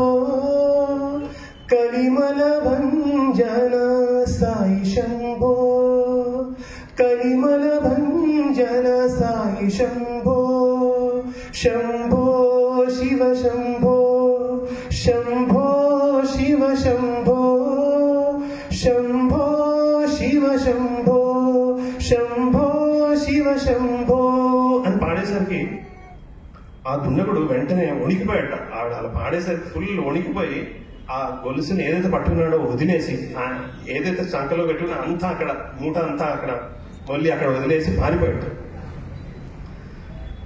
ఆవిడ తర్వాత పుట్టపర్తి వచ్చారు స్వామి దర్శనానికి. వచ్చి కూర్చున్నప్పుడు స్వామి పిలిచి, నువ్వు ఆ రోజు నన్ను శివశంభు అని పాడావు, నువ్వు అలా పాడేసరికి నేను అక్కడ రావాల్సి వచ్చింది, నేను అక్కడ వచ్చి ప్రత్యక్షమయ్యాను, ప్రత్యక్షం వచ్చి వాడికేసి చూసేసరికి అప్పుడు వాడు వదిలి వెళ్ళాడు అనేసి స్వామి ఆవిడకి చెప్పారు. ఆవిడకి యాక్చువల్లీ అర్థం కాలేదు. ఆవిడ మామూలుగా భజన పాడారు, అతను ఏంటో వణికిపోయి పూనకు వచ్చినట్టు వణికిపోయి పారిపోయాడు. ఆవిడకి అర్థం కాలేదు ఎందుకు అలా అయిందో. సో స్వామి వచ్చి అక్కడ సాక్షాత్కరించారు కానీ కాబట్టి అతను ఆ ఫిగర్ని చూసి భయపడిపోయి పారిపోయాడు అనమాట. సో నామస్మరణలో ఎంతో డెప్త్ ఉంది. స్వామిని అలా పాటతోటి పిలిస్తే ఆయన గానంలో లేదు. సో ఎలా అలా పాటలో అలా అని పిలిస్తే ఆయన అలా వచ్చేసి కూర్చుంటారనమాట, మన ముందు సాక్షాత్కరిస్తారు. సో ఇలా ఎన్నో అనుభవాలు స్వామి గురించి అలా చెప్పుకుంటూ పోతుంటే ఎన్నెన్నో అనుభవాలు అలా వస్తూనే ఉంటాయి. ఒకసారి కొంతమంది డివోటీస్ స్వామిని అడిగారు, స్వామి ఇలాగా మీరు మాతో గడిపిన మధుర క్షణాలు చాలా బాగున్నాయి స్వామి, కానీ మేము మా స్థలాలకు వెళ్ళిపోయినప్పుడు మేము మీతో ఉండము, మాకు అప్పుడు చాలా బాధగా ఉంటుంది అని అంటే స్వామి చెప్పారు, ఒక పాట రాశారు. మరిచితివేమో మదిలో మమ్ము సాయినాథ ప్రభువా, మరచితివేమో మదిలో మమ్ము సాయినాథ ప్రభువా, ఓ సాయినాథ ప్రభువా అని పాట పాడి, మీరు ఈ పాట పాడుకోండి నేను తక్షణమే వచ్చేస్తాను అనేసి స్వామి చెప్పారన్నమాట. సో ఈరోజు సాయంత్రం కూడా భజన అవుతోంది.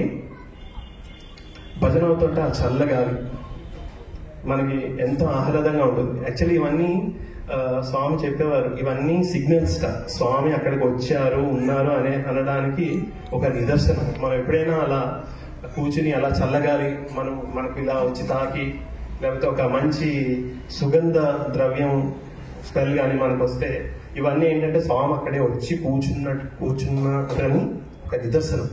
సో ఈరోజు సాయంత్రం కూడా భజన అవుతోంది, చక్కటి చల్లగాలి అలా వచ్చేసరికి అబ్బా స్వామి వచ్చారు, వచ్చి కూర్చున్నారా అని అనిపించింది నాకు. సో ఇవన్నీ మనం జ్ఞాపకం చేసుకుంటూ ఉంటే ఎంతో ఆనందం కలుగుతూ ఉంటుంది. ఒకరోజు స్వామి చెప్పారు, పిల్లలు అడిగారు, స్వామి హ్యాపీనెస్ కి బ్లిస్ కి ఏంటి డిఫరెన్స్, హ్యాపీనెస్ అంటే ఏంటి, బ్లిస్ అంటే ఏంటి? అప్పుడు స్వామి చెప్పారు, హ్యాపీనెస్ అంటే ఇప్పుడు మనం ఒక ఐస్ క్రీమ్ తిన్నాం అనుకోండి, ఆ క్షణంలో ఇప్పుడు నేను ఐస్ క్రీమ్ తింటే ఈ ఎండలో ఐస్ క్రీమ్ తింటున్నాను, చాలా బాగుంది, చల్లగా ఉంది, స్వీట్గా ఉంది, చాలా బాగుంది అని ఆనందిస్తాం ఆ క్షణంలో. 2-3 రోజులు అయిన తర్వాత ఆ సన్నివేశాన్ని మనం డెప్త్కి తెచ్చుకుంటే మనకు ఆనందం దొరుకుతుందా? దొరకదు. ఆ రోజు ఐస్ క్రీమ్ తిన్నాం అంతే, ఆ ఆనందం మనకి మళ్ళీ రాదు. సో అది హ్యాపీనెస్. హ్యాపీనెస్ అనేది తాత్కాలికం, బ్లిస్ అనేది ఎప్పుడైనా వస్తుంది. ఇప్పుడు స్వామితో మనకున్న అనుభవం, స్వామి మనతో వచ్చి మాట్లాడిన అనుభవం, ఈ క్షణాన్ని కూడా మనం తలుచుకుంటే మనకు ఎంతో ఆనందం కలుగుతుంది. మార్నింగ్ మనోహర్ రెడ్డి గారితోనూ ఇంకా హనుమంత్ రెడ్డి గారితోనూ మాట్లాడుతుంటే వాళ్ళ ఎక్స్పీరియన్సెస్ చెప్తూ ఉంటే వాళ్ళకి ఎంతో ఆనందం అలా తనుకుంటూ వచ్చేస్తుంది. సో ఎప్పుడో జరిగింది 95లో జరిగిన సన్నివేశాలు వాళ్ళు జ్ఞాపకం చేస్తూ ఎంతో ఆనందపడ్డారు. సో అది బ్లిస్. ఏ క్షణంలో అయినా ఎప్పుడో జరిగిన ఇన్సిడెంట్స్, స్వామితో జరిగిన ఇన్సిడెంట్స్ మనం అలా డెప్త్కి తెచ్చుకుని ఆనందపడాలట. స్వామి అదే చెప్పారు, మీరు ఎప్పుడు బాధగా ఉన్నా మీకున్న మంచి అనుభవం చక్కగా డెప్త్కి తెచ్చుకోండి, ఆ ఆనందంలోనే మనం ఎప్పుడైతే ఆనందం పొందుతామో ఆ ఆనందంలో స్వామి అక్కడ వచ్చి ఉంటారట. సో ఎప్పుడు మనం ఆ మధుర క్షణాలని అలా జ్ఞప్తికి తెచ్చుకుంటూ ఉండాలి అనేసి స్వామి చెప్పారు. స్వామి సర్వాంతర్యామి యాక్చువల్గా. ఎన్నో అనుభవాలు. ఒక అనుభవం నాకు జరిగింది చెప్తాను. ఇది 2009 ఆ టైంలో జనవరి స్పోర్ట్స్ మీట్ అయిపోయింది. తర్వాత మా ఎల్డర్ సిస్టర్, ఆవిడ బెంగళూరులో ఉంటారు. ఆవిడకి సడన్ గా హెల్త్ బాగాలేక హాస్పిటల్లో అడ్మిట్ అయ్యారు అనమాట. సో మా అమ్మగారు వెంటనే కాల్ చేసి, ఇలా అక్కకి బాగాలేదు, నేను బెంగళూరు వెళ్తున్నాను, వీలైతే స్వామికి చెప్పు అనేసి చెప్పారు. భజన్ గ్రూప్ లో ఉన్నాను కాబట్టి అదృష్టం ఏంటంటే స్వామి దగ్గరగా ఉంటారు. సో అట్లీస్ట్ ఆ ఛాన్స్ ఉంది ఇవ్వడానికి అని అనుకున్నాను.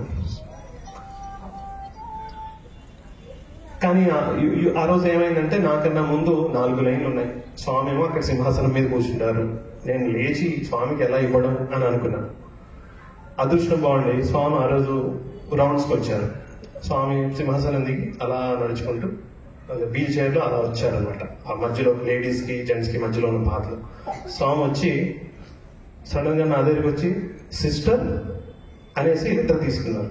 నాకు ఫస్ట్ అర్థం కాలేదు, స్వామి ఏదో మాట్లాడారో తెలియదు, సిస్టర్ అని ఏమైనా అన్నారా, కానీ ఏదో అంటే ఏదో అన్నారు, స్వామి నోటితో ఏదో అన్నారు, అది నాకు క్లియర్ గా అర్థం కాదు.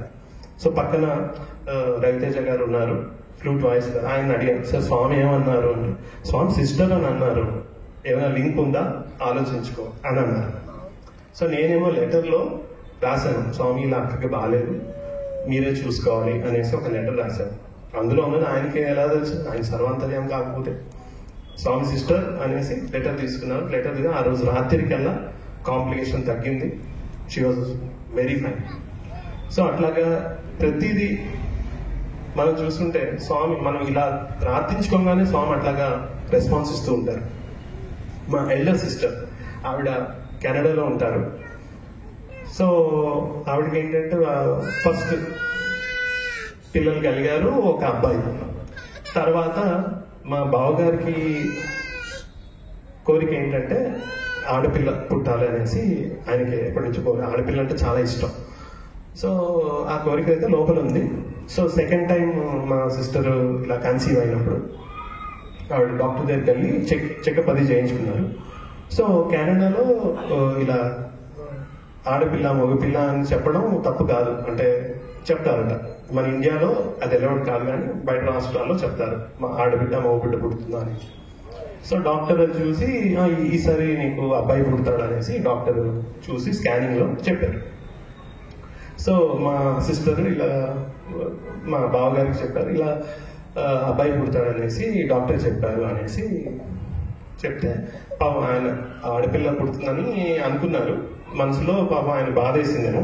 అప్పుడు మా అక్క ఒకటి చెప్పారు, మీరు లెటర్ రాయండి స్వామికి, ఆయన భక్తులు కాదు, స్వామి ఇదిగోటి కాదు, కానీ అలా అని అగేన్స్ట్ కాదు.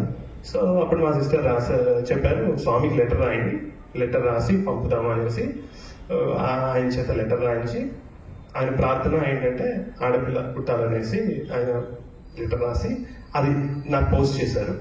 నేను అది స్వామికి ఇవ్వడం జరిగింది. ఫస్ట్ 3 months తర్వాత స్కానింగ్ చేయించినప్పుడు ఈ విషయం తెలిసింది.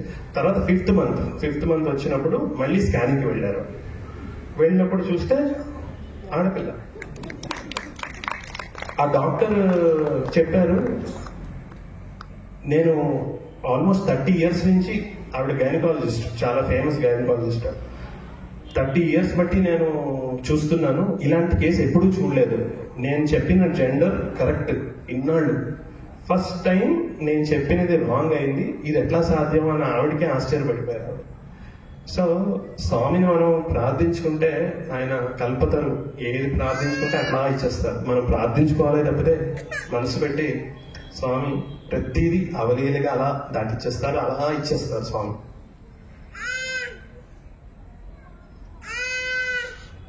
ఇంకొక రోజు ఏమైందంటే, ఒక చక్కటి సన్నివేశం. బెంగళూరులో స్వామి సమ్మర్కి బెంగళూరు వచ్చేసేవారు. సో అక్కడ ఏంటంటే చిన్న చిన్న రూమ్స్, గోకులంలో మీరు ఎవరైనా అటు వచ్చి ఉంటే తెలుస్తుంది, గోకులంలో సత్సాయి గోకులంలో రూమ్స్ ఉంటాయి, చిన్న చిన్న రూమ్స్. సో అందులో MBA పిల్లలు సమ్మర్లో వచ్చారు. ఎంత ఆల్మోస్ట్ 20 మంది ఒక్కొక్క రూమ్ లో, చిన్న రూమ్స్ కానీ 20 మంది పడుకున్నారు. ఎందుకంటే అప్పుడు ఏదో ఫంక్షన్ జరుగుతుంది, రూమ్స్ ఖాళీ లేవు. సో 20 మంది అలాగా అడ్జస్ట్ అయ్యి ఉండాల్సి వచ్చిందనమాట. సో ఉన్నప్పుడు 2 పిల్లలు బాగా కొట్టుకున్నారు, బాగా అరుచుకుని దెబ్బలట. ఏదో డిఫరెన్స్ వచ్చింది, డిఫరెన్స్ ఆఫ్ ఒపీనియన్, బాగా అరుచుకున్నారు, తిట్టుకున్నారు. సో నెక్స్ట్ డే దర్శన్కి వెళ్ళారు. అందరూ దర్శనంలో కూర్చున్నారు. స్వామి ఆ అబ్బాయి దగ్గరికి వచ్చి, నిన్న పిచ్చి కుక్కలా అరిచావు రూమ్ లో, బుద్ధి లేదు అనేసి తిట్టారనమాట. తిడితే అప్పుడు ఆ స్టూడెంట్ స్వామి తోటి, అవును స్వామి, ఈ మధ్య నేను చాలా స్పైసెస్ బాగా తింటున్నాను, మసాలాలు కారాలు తింటున్నాను, అందుకే నాకు కోపం వచ్చేస్తోంది, సారీ స్వామి అనేసి స్వామికి దండం పెట్టుకుంటే స్వామి అప్పుడు చెప్పారట, మసాలాలు తిను బంగారు, ఏం పర్వాలేదు, కానీ తినే ముందు బ్రహ్మార్పణం మాత్రం చెప్పుకో అనేసి స్వామి చెప్పారు. సో ఎట్లాంటి తిన్నా బ్రహ్మార్పణం చెప్పుకునేసరికి అంతా నార్మలైజ్ అయిపోతుంది.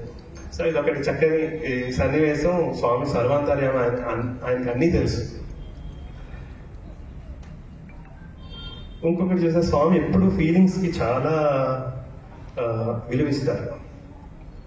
ప్రతి భక్తుడి హృదయం నుంచి వచ్చే ఆ తలంపు స్వామి ఎప్పుడు గౌరవిస్తారు. ఒకరోజు స్వామి దర్శన్ లైన్స్ లో వెళ్తుంటే, పుట్టపర్తిలో అయింది ఇది. స్వామి యూజువల్ గా లైన్స్ లో వచ్చేటప్పుడు మీరు వీడియోల్లో అది చూసే ఉంటారు. స్వామి భక్తుల దగ్గర లెటర్స్ అవి తీసుకునేటప్పుడు ఇలా కుడి చేతితో తీసుకునేవారు, తీసుకుని ఎడం చేతిలో పట్టుకునేవారు. కానీ ఒకరోజు ఎప్పుడు కుడి చేతితోనే తీసుకునేవారు. కానీ ఒకరోజు స్వామి కుడి చేతిలో ఒక బ్యాగ్ ఉంది, మిగతా లెటర్స్ అన్ని ఎడం చేతిలో ఉన్నాయన్నమాట. స్వామి వేరే వాళ్ళ దగ్గర నుంచి తీసుకున్నా ఎడం చేతి నుంచి ఇలా తీసుకున్నారు. స్వామి వెనకాల నడిచే వాళ్ళకి, పిల్లలు స్వామి డ్యూటీ బాయ్స్ ఉంటారు, వాళ్ళకి అనుమానం వచ్చింది, ఏంటి స్వామి ఈరోజు లెఫ్ట్ హ్యాండ్ తో తీసుకుంటున్నారు, ఎప్పుడు రైట్ హ్యాండ్ తో తీసుకుంటారు కదా, ఆ రైట్ హ్యాండ్ లో ఏదో బ్యాగ్ ఉంది, ఏంటి ఆ బ్యాగ్ అని వీళ్ళకి ఆశ్చర్యం కలిగింది అనమాట. సో దర్శనం అయిపోయింది. స్వామి ఆ బ్యాగ్ అలా తీసుకుని రూమ్ లోకి వెళ్ళిపోయారు. మధ్యాహ్నం అయ్యేసరికి స్వామి ఆ బ్యాగ్ పట్టుకుని మళ్ళీ కిందకి దిగారు. స్వామి అక్కడ డ్యూటీ బాయ్స్ రండి రండి రండి కూర్చోండి, ఇక్కడ కూర్చోండి అని చెప్పేసి స్వామి వాళ్ళతో చక్కగా కూర్చుని ఆ బ్యాగ్ ఓపెన్ చేస్తే అందులో పల్లీలు, వేరుశనగ పప్పు, అది పీల్ కూడా ఉంది, ప్రతిదీ ఒలుచుకొని తినాలన్నమాట. స్వామి చక్కగా ఒలిచి వాళ్ళకి ఇవ్వడం, వాళ్ళేమో తినడం. సో ఒక్కొక్కళ్ళు అవి ఒలుచుకుని ఆ ఆనందంలో స్వామి అంగి మీద అన్ని అది పొట్టంతా ఉంది. సో వీళ్ళు దులుపుతుంటే వద్దు అన్ని ఫస్ట్ తినేద్దాం, తినేసిన తర్వాత దులుపుకోవచ్చు అనేసి స్వామి చెప్పారంట. అప్పుడు వీళ్ళు అడిగారు, స్వామి ఎవరు ఇచ్చారు అని అంటే, పాపం ఒక బీద ఆవిడ స్వామి పుట్టినరోజుకి ఏదో ఇద్దామనుకుని ఎప్పటి నుంచో ప్రార్థిస్తోంది. కానీ పాపం ఆవిడ బీదావిడ కదా, సో అనుకుందట నేను స్వామికి ఏమి ఇవ్వగలను అని అనుకుని, చాలా మంది డబ్బులని ఇవన్నీ అవన్నీ చాలా సమర్పించుకుంటారు, కానీ నేనే ఇవ్వగలను అని అనుకుంది ఆవిడ.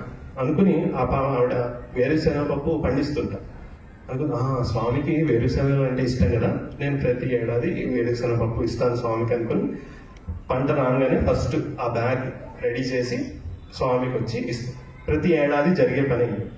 సో ఈ సన్నివేశంతో ఏంటంటే, స్వామి వేరుశనగ పప్పు కూడా చాలా వాల్యూ ఇస్తారు. అంటే ఆ వేరుశనగ పప్పు దొరకదని కాదు, కానీ ఆ భక్తురాలి మనసులో ఉన్న ఫీలింగ్ ని స్వామి ఎంతో గౌరవించి ఆ బ్యాగ్ ప్రతి ఏడాది వస్తారు, ఆవిడ వచ్చి స్వామికి ఇస్తారు. సో అది తినగానే ఈ బ్యాగ్ మాత్రం నాకు ఇవ్వండి, పాపం ఆవిడ బీదావిడ కదా, ఇంకో బ్యాగ్ లేదు, సో ఆవిడ బ్యాగ్ నేను ఈరోజు సాయంత్రం ఇచ్చేయాలి, సో అన్ని ఫినిష్ చేసేయండి తొందరగా అని చెప్పి స్వామి చెప్పి ఆ బ్యాగ్ తిరిగి ఆవిడకి ఇవ్వడం జరిగింది. సో అట్లా స్వామి గానలోలుడు, హృదయవాసి, హృదయ విహారి, ఆయనకి అన్నీ తెలుసు. ఇంకొకసారి ఒక డివోటీ ఇలా దర్శన లైన్స్ లోనే వెళ్తూ ఉంటే స్వామి లెటర్స్ తీసుకుంటున్నారు, ముందుకు వెళ్తున్నారు. ఒక ఆయన స్వామికి ఎన్వలప్ ఇచ్చారు. ఇచ్చి స్వామి వెనకాల డ్యూటీ బాయ్స్ ఉండేవారు. సో స్వామి అలా ముందుకు 2 అడుగులు వేయగానే ఆ డ్యూటీ బాయ్స్ తో చెప్పారు, ఈ లెటర్ చాలా జాగ్రత్త, ఇందులో 20 లక్షలకి డీడీ ఉంది అనేసి ఆయన వెనకాల స్వామి లెటర్స్ తీసుకుని వాళ్ళకి అందించేవారు. సో అందించినప్పుడు ఈయన స్వామికి తెలియకుండా వాళ్ళతో మాట్లాడి 20 lakhs డీడీ ఉంది ఇందులో జాగ్రత్త అని చెప్పారు. ఆ విషయం స్వామి విన్నారు. సో ముందుకెళ్ళిన స్వామి 2 అడుగులు వెనక్కి వచ్చి ఆ డీడీ తీసుకుని అతను మొహాన్ని వేసి కొట్టేసి ముందుకు వెళ్ళిపోయారు. ముందుకు వెళ్ళిపోయి ఇంకో ఆయన దగ్గర ఇంకో ఎన్వలప్ తీసుకుని స్వామి చెప్పారు, ఈ ఎన్వలప్ నీ జేబులో పెట్టుకో అనేసి, చేతికి ఇవ్వలేదు, ఆ ఎన్వలప్ జేబులో పెట్టుకో అనేసి ఇచ్చారు. సో ఓకే స్వామి చెప్పారు, ఎన్వలప్ అతను తీసుకుని వెనకాల డ్యూటీ బాయ్ తీసుకుని వెళ్ళారు. లోపల పూర్ణచంద్ర సభ అనుకున్న పైన అప్పుడు స్వామి అక్కడ పైన ఉండేవారు. సో అన్ని లెటర్స్ స్వామికి ఇచ్చేసారు డ్యూటీ బాయ్స్. అప్పుడు స్వామి జేబులో ఉన్న లెటర్ తీ అనేసి అన్నారు. అప్పుడు ఆ అబ్బాయి లెటర్ తీసి స్వామికి ఇస్తే స్వామి అది ఓపెన్ చేసి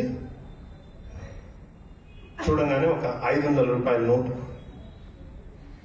ఈ 500 రూపాయల నోట్ ఏంటి తెలుసా? ఒక పోస్ట్ మ్యాన్ ఆయన. సో ఆయన నెల రోజులు భోజనం చేయకుండా, అంటే మధ్యాహ్నం వేళ భోజనం చేయకుండా అంతా కూడబెట్టి నెలలో 500 కూడబెట్టి 500 రూపాయలు స్వామికి ఇచ్చారు. సో స్వామికి ఆ హృదయంలో ఉన్న ఫీలింగ్ ఇంపార్టెంట్, కానీ 20 లక్షల డీడీ స్వామికి ఇంపార్టెంట్ కాదు.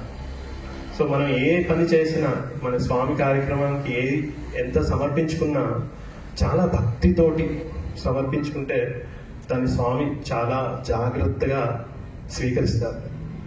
ఆ భావన మనలో లేకపోతే ఎంత ఇచ్చి ఏం చేసి వృధా. సో ఇదొక అద్భుతమైన లెసన్ స్వామి నేర్పించారు. ఇంకొకటి గుర్తుకొస్తుంది, 2011 తర్వాత స్వామి ఫిజికల్ బాడీ మనకి అందుబాటులో లేదు. సో అప్పుడు 2011లో స్వామి పుట్టినరోజు వేడుకలు ప్రతి ఏడాది చేసినట్టే పిల్లలు కేక్ అది చేశారు. సో ఆ బేకరీ పిల్లలు స్టూడెంట్స్ ఎవరైతే ఉన్నారో ఈసారి స్వామి లేరు, ఏం చేస్తాం కేకు అనుకుని ఒక ఫీలింగ్ తోటి ఏదో తయారు చేశారు. మరి చేయాలి, ప్రతి ఏడాది చేస్తున్నారు, ఈ ఏడాది చేయకపోతే ఎట్లా అని ఏదో కేక్ తయారు చేశారు, తీసుకెళ్లారు.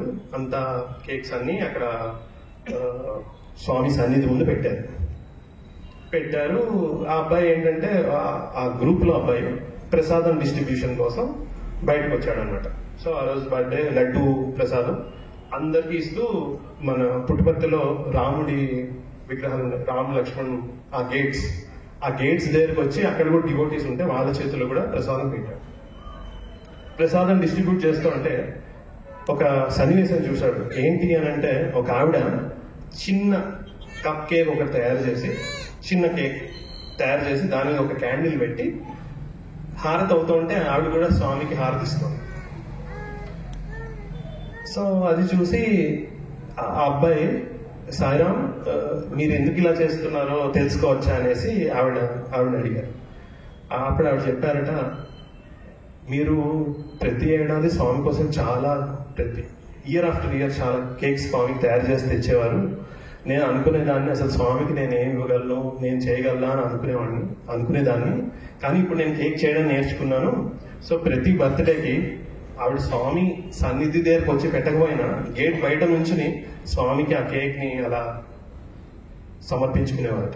సో ఆ సన్నివేశం చూసి ఆ అబ్బాయికి, అరే ఇక్కడేమో స్వామి లేరు అనేసి కేక్ చేయడంలో ఆసక్తి లేదు, ఇక్కడ ఒక భక్తురాలేమో స్వామికి కేక్ చేసి ఎంతో ఆసక్తితో స్వామికి సమర్పించుకుంటోంది అనేసి అనుకుని, స్వామి ఫిజికల్ ఫామ్ లేకపోయినా స్వామి పరోక్షంగా అయితే తప్పకుండా ఉన్నారు అని మనం ఎప్పుడు అనుకోవాలనేసి అదొక ఇంపార్టెంట్ లెసన్. స్వామి లేరని అనుకోకూడదు, స్వామి తప్పకుండా అక్కడ ఉన్నారు, అక్కడే కూర్చున్నారు అని మనం ఎప్పుడు ఆ విషయాన్ని జ్ఞాపకం చేసుకుంటూ ఉండాలి. ఇకపోతే సేవ ఎందుకు చేయాలి? స్వామి ఒకరోజు చెప్పారు, కొంతమంది స్టూడెంట్స్ని పిలిచి యూజువల్గా ప్రసాదం టైంలో స్వామి ఇలా 5, 10 ఇట్లా చూపిస్తే అంతమంది స్టూడెంట్స్ వెళ్ళాలని అర్థం అనమాట. స్వామి ఇట్లా 5 చూపిస్తే 5 మంది చక్కగా స్వామి దగ్గరికి వెళ్ళి, ఆ రోజుల్లో ఏంటంటే ఇంటర్వ్యూ రూమ్ లో అన్ని ప్రసాదం బేసిన్స్ అన్ని ఉండేవన్నమాట. సో స్వామి పిలవగానే వాళ్ళందరూ వెళ్ళారు, ప్రసాదాలు తీసుకున్నారు. డివోటీస్కి అంతా డిస్ట్రిబ్యూట్ చేస్తారు. అప్పుడు వెనక్కి వచ్చి ఆ బేసిన్స్ పెట్టిన తర్వాత స్వామి వాళ్ళని పిలిచి, నేను మిమ్మల్ని ప్రసాదం ఎందుకు పంచమన్నానో మీకు తెలుసా అనేసి అడిగారు. అప్పుడు వాళ్ళంతా, స్వామి ఇదొక చక్కటి అవకాశం స్వామి, మీరు మమ్మల్ని మాకు ఇచ్చిన చక్కటి అవకాశం అనేసి వేరే వేరే ఆన్సర్లు అలా వచ్చాయి. అప్పుడు స్వామి చెప్పారు, మీరు చేసిన ఈ సేవ ఎంతో అమూల్యమైనది.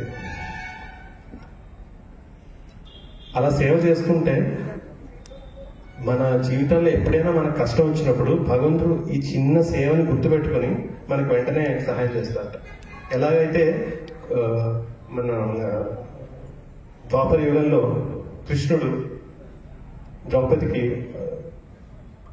చీర కంటిన్యూస్ గా ఎంత పెద్ద చీరైనా ఆవిడకి ఎలా ప్రసాదించారు, ఆవిడ ముందు కృష్ణుడికి ఒక చిన్న దెబ్బ తగిలితే ఆవిడ వెంటనే చీర కొంగు చింపేసి కృష్ణుడికి కట్టారు. సో ఈ సన్నివేశాన్ని దృష్టిలో పెట్టుకుని కృష్ణుడు ఆవిడకి అవసరమైనప్పుడు కిలోమీటర్ల చీర ఆవిడకి ప్రసాదించారు. సో స్వామి చెప్పారు, ఎప్పుడు మీకు సేవ ఆపర్చునిటీ వచ్చినా వదులుకోవద్దు, ఎంత చేయగలితే అంత చేయండి.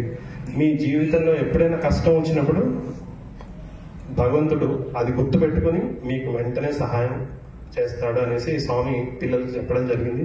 అది ఎప్పుడు నేను గుర్తు పెట్టుకుంటాను. ఎప్పుడు ఆపర్చునిటీ వచ్చినా ఎవరు వదులుకోకూడదు కూడా. అదొక అవకాశం, స్వామి కల్పించిన అవకాశం.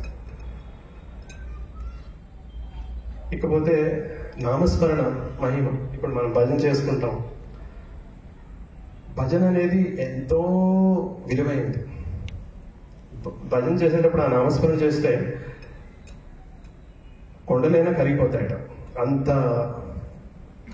శక్తి ఉంది నామస్మరణ. ఒకరోజు ఒక ఇద్దరు సింగర్స్ వాళ్ళు రెగ్యులర్ గా స్వామికి వచ్చి, ఇది 1970s ఆ టైంలో, 65, 70s ఆ టైంలో. అప్పుడు స్టూడెంట్స్ లేరు, స్వామి కాలేజ్ అఫీషియల్ గా స్టార్ట్ చేయలేదు.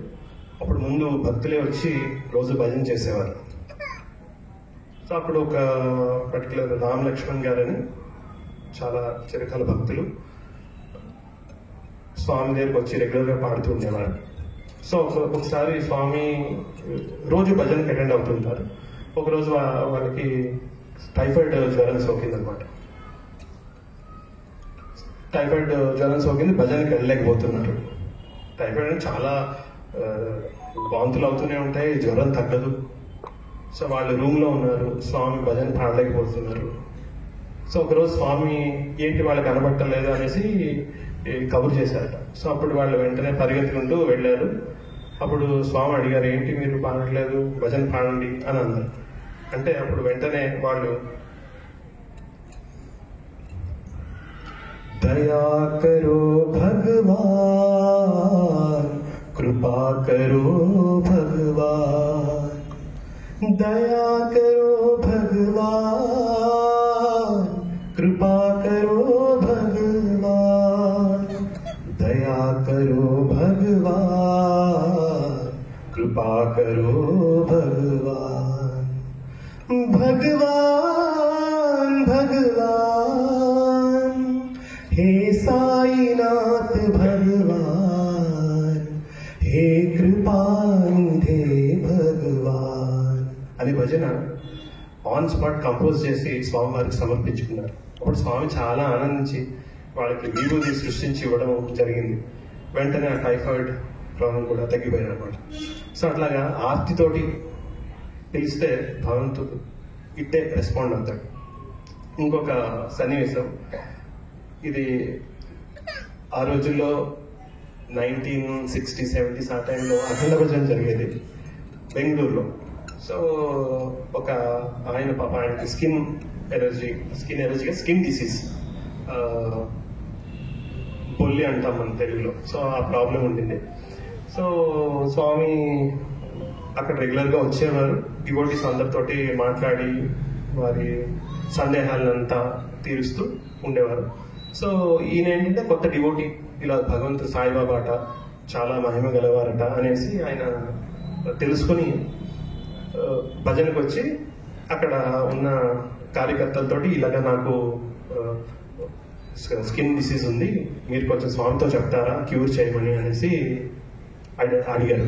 అప్పుడు చెప్పారు, బాబు నేను చెప్పలేము, స్వామికి మీకు మధ్యలో మేము ఉండకూడదు, there are no mediators between swami and devotee, మీరే స్వామితోటి ప్రార్థన చేయండి, ఆయన తప్పకుండా కరుణిస్తారు అనేసి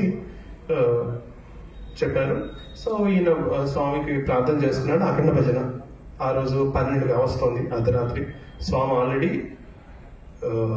రెస్ట్ తీసుకుంటున్నారు. ఒక డివోటీ ఇంటికి వెళ్ళిపోయారు, అక్కడ రెస్ట్ తీసుకున్నారు, భోజనం అయిపోయి 12 కావచ్చింది. కుండపోత వర్షం. సడన్ గా స్వామి లేచి కార్తీ వెంటనే మనం భజన్ హాల్కి వెళ్ళాలి అనేసి స్వామి చెప్పారు. స్వామి కుండపోత వర్షం, రేపు 5ంటికి వెళ్దాము, ఇప్పుడు రెస్ట్ తీసుకోండి స్వామి అనేసి ఆ డివోటీ, ఏ డివోటీ ఇంట్లో అయితే స్వామి ఉన్నారో ఆ డివోటీ స్వామితో చెప్పడం జరిగింది. స్వామి ఉన్నారు, లేదు నువ్వు వస్తావా లేకపోతే నేను కార్ డ్రైవ్ చేసుకుంటూ వెళ్ళినా అనేసి అర్థమించారు. సో ఇంకా సరే స్వామి నేనే వస్తాను అనేసి పాప వర్షంలో అలా డ్రైవ్ చేసుకుంటూ ఎక్కడైతే భజన జరుగుతుందో ఒక పెద్ద ఫంక్షన్ హాల్ బుక్ చేశారంట. ఆ రోజుల్లో ఇలా భజన ఇంతమంది డివోటీస్ ని నింపాలంటే చాలా కష్టమయ్యేది చిన్న చిన్న ఇళ్లలో. సో ఫంక్షన్ హాల్ బుక్ చేసి భజన కార్యక్రమం అక్కడ జరుగుతుంది. స్వామి అక్కడికి వచ్చేసారు. అక్కడికి వస్తుంటే అక్కడికి భజన హాల్కి వచ్చారు, ఆ ఫంక్షన్ హాల్కి. అక్కడ భజన ఏం జరుగుతుందంటే, దర్శ దిఖాओ మేరే సాయి నందలాలా దయా కరో ముఝే. భావన మనలో లేకపోతే ఎంత ఇచ్చి ఏం చేసి వృధాయ. సో ఇదొక అద్భుతమైన లెసన్ స్వామి నేర్పించారు. ఇంకొకటి గుర్తుకొస్తుంది, 2011 తర్వాత స్వామి ఫిజికల్ బాడీ మనకి అందుబాటులో లేదు. సో అప్పుడు 2011లో స్వామి పుట్టినరోజు వేడుకలు ప్రతి ఏడాది చేసినట్టే పిల్లలు కేక్ అది చేశారు. సో ఆ బేకరీ పిల్లలు స్టూడెంట్స్ ఎవరైతే ఉన్నారో ఈసారి స్వామి లేరు, ఏం చేస్తాం కేకు అనుకుని ఒక ఫీలింగ్ తోటి ఏదో తయారు చేశారు. మరి చేయాలి, ప్రతి ఏడాది చేస్తున్నారు, ఈ ఏడాది చేయకపోతే ఎట్లా అని ఏదో కేక్ తయారు చేశారు, తీసుకెళ్లారు. అంతా కేక్స్ అన్ని అక్కడ స్వామి సన్నిధి ముందు పెట్టారు. ఆ అబ్బాయి ఏంటంటే ఆ గ్రూప్ లో అబ్బాయి ప్రసాదం డిస్ట్రిబ్యూషన్ కోసం బయటకు వచ్చాడనమాట. సో ఆ రోజు బర్త్డే లడ్డు ప్రసాదం అందరికి ఇస్తూ, మన పుట్టుపర్తిలో రాముడి విగ్రహాలు ఉన్నాయి, రామ్ లక్ష్మణ్, ఆ గేట్స్ దగ్గరికి వచ్చి అక్కడ కూడా డివోటీస్ ఉంటే వాళ్ళ చేతుల్లో కూడా ప్రసాదం పెట్టాడు. ప్రసాదం డిస్ట్రిబ్యూట్ చేస్తూ అంటే ఒక సన్నివేశం చూశాడు. ఏంటి అని అంటే, ఒక ఆవిడ చిన్న కప్ కేక్ ఒకటి తయారు చేసి, చిన్న కేక్ తయారు చేసి దాని మీద ఒక క్యాండిల్ పెట్టి హారతి అవుతూ ఉంటే ఆవిడ కూడా స్వామికి హారతి ఇస్తుంది. సో అది చూసి ఆ అబ్బాయి, సాయిరామ్ మీరు ఎందుకు ఇలా చేస్తున్నారో తెలుసుకోవచ్చా అనేసి ఆవిడ అడిగారు. అప్పుడు ఆవిడ చెప్పారట, మీరు ప్రతి ఏడాది స్వామి కోసం ప్రతి ఇయర్ ఆఫ్టర్ ఇయర్ చాలా కేక్స్ స్వామికి తయారు చేసి తెచ్చేవారు. నేను అనుకునేదాన్ని, అసలు స్వామికి నేను ఏం ఇవ్వగలను, నేను చేయగలనా అని అనుకునేదాన్ని. కానీ ఇప్పుడు నేను కేక్ చేయడం నేర్చుకున్నాను. సో ప్రతి బర్త్డేకి ఆవిడ స్వామి సన్నిధి దగ్గరకు వచ్చి పెట్టకపోయినా గేట్ బయట నుంచి స్వామికి ఆ కేక్ ని అలా సమర్పించుకునేవారట. సో ఆ సన్నివేశం చూసి ఆ అబ్బాయికి, అరే ఇక్కడేమో స్వామి లేరు అనేసి కేక్ చేయడంలో ఆసక్తి లేదు, ఇక్కడ ఒక భక్తురాలేమో స్వామికి కేక్ చేసి ఎంతో ఆసక్తితో స్వామికి సమర్పించుకుంటోంది అనేసి అనుకుని, స్వామి ఫిజికల్ ఫామ్ లేకపోయినా స్వామి పరోక్షంగా అయితే తప్పకుండా ఉన్నారు అని మనం ఎప్పుడు అనుకోవాలనేసి అదొక ఇంపార్టెంట్ లెసన్. స్వామి లేరని అనుకోకూడదు, స్వామి తప్పకుండా అక్కడ ఉన్నారు, అక్కడే కూర్చున్నారు. అది మనం ఎప్పుడు ఆ విషయాన్ని జ్ఞాపకం చేసుకుంటూ ఉండాలి. ఇకపోతే సేవ ఎందుకు చేయాలి? స్వామి ఒకరోజు చెప్పారు, కొంతమంది స్టూడెంట్స్ ని పిలిచి, యూజువల్గా ప్రసాదం టైంలో స్వామి ఇలా 5, 10 ఇట్లా చూపిస్తే అంతమంది స్టూడెంట్స్ వెళ్ళాలని అర్థం అనమాట. స్వామి ఇట్లా 5 చూపిస్తే 5 మంది చక్కగా స్వామి దగ్గరికి వెళ్ళి, ఆ రోజుల్లో ఏంటంటే ఇంటర్వ్యూ రూమ్ లో అన్ని ప్రసాదం బేసిన్స్ అన్ని ఉండేవన్నమాట. సో స్వామి పిలవగానే వాళ్ళందరూ వెళ్ళారు, ప్రసాదాలు తీసుకున్నారు, డివోటీస్కి అంతా డిస్ట్రిబ్యూట్ చేస్తారు. అప్పుడు వెనకొచ్చి ఆ బేసిన్స్ పెట్టిన తర్వాత స్వామి వాళ్ళని పిలిచి, నేను మిమ్మల్ని ప్రసాదం ఎందుకు పంచమన్నానో మీకు తెలుసా అనేసి అడిగారు. అప్పుడు వాళ్ళంతా, స్వామి ఇదొక చక్కటి అవకాశం స్వామి, మీరు మమ్మల్ని మాకు ఇచ్చిన చక్కటి అవకాశం అనేసి వేరే వేరే ఆన్సర్లు అలా వచ్చాయి. అప్పుడు స్వామి చెప్పారు, మీరు చేసిన ఈ సేవ ఎంతో అమూల్యమైనది. అలా సేవ చేసుకుంటే మన జీవితంలో ఎప్పుడైనా మనకు కష్టం వచ్చినప్పుడు భగవంతుడు ఈ చిన్న సేవని గుర్తుపెట్టుకొని మనకు వెంటనే సహాయం చేస్తారట. ఎలాగైతే మన ద్వాపర యుగంలో కృష్ణుడు ద్రౌపదికి చీర కంటిన్యూస్ గా ఎంత పెద్ద చీరైనా ఆవిడకి ఎలా ప్రసాదించారు, ఆవిడ ముందు కృష్ణుడికి ఒక చిన్న దెబ్బ తగిలితే ఆవిడ వెంటనే చీర కొంగు చింపేసి కృష్ణుడికి కట్టారు. సో ఈ సన్నివేశాన్ని దృష్టిలో పెట్టుకుని కృష్ణుడు ఆవిడకి అవసరమైనప్పుడు కిలోమీటర్ల చీర ఆవిడకి ప్రసాదించారు. సో స్వామి చెప్పారు, ఎప్పుడు మీ సేవ ఆపర్చునిటీ వచ్చినా వదులుకోవద్దు, ఎంత చేయగలిగితే అంత చేయండి. మీ జీవితంలో ఎప్పుడైనా కష్టం వచ్చినప్పుడు భగవంతుడు అది గుర్తుపెట్టుకుని మీకు వెంటనే సహాయం చేస్తాడు అనేసి స్వామి పిల్లలకి చెప్పడం జరిగింది. అది ఎప్పుడు నేను గుర్తుపెట్టుకుంటాను. ఎప్పుడు ఆపర్చునిటీ వచ్చినా ఎవరు వదులుకోకూడదు కూడా. అదొక అవకాశం, స్వామి కల్పించిన అవకాశం. ఇకపోతే నామస్మరణ మహిమ. ఇప్పుడు మనం భజన చేసుకుంటాం. భజన అనేది ఎంతో విలువైంది. భజన చేసేటప్పుడు ఆ నామస్మరణ చేస్తే కొండలైనా కరిగిపోతాయట, అంత శక్తి ఉంది నామస్మరణ. ఒకరోజు ఒక ఇద్దరు సింగర్స్ వాళ్ళు రెగ్యులర్గా స్వామికి వచ్చి, ఇది 1970s ఆ టైంలో, 65, 70s ఆ టైంలో. అప్పుడు స్టూడెంట్స్ లేరు, స్వామి కాలేజ్ అఫీషియల్గా స్టార్ట్ చేయలేదు. అప్పుడు ముందు భక్తులే వచ్చి రోజు భజన చేసేవారు. సో అప్పుడు ఒక పర్టికులర్ రామ్ లక్ష్మణ్ గారని చాలా చిరకాల భక్తులు స్వామి దగ్గరికి వచ్చి రెగ్యులర్గా పాడుతూ ఉండేవారు. సో ఒకసారి స్వామి రోజు భజనకి అటెండ్ అవుతుంటారు. ఒకరోజు వాళ్ళకి టైఫాయిడ్ జ్వరం సోకిందనమాట. టైఫాయిడ్ జ్వరం సోకింది, భజనకి వెళ్ళలేకపోతున్నారు.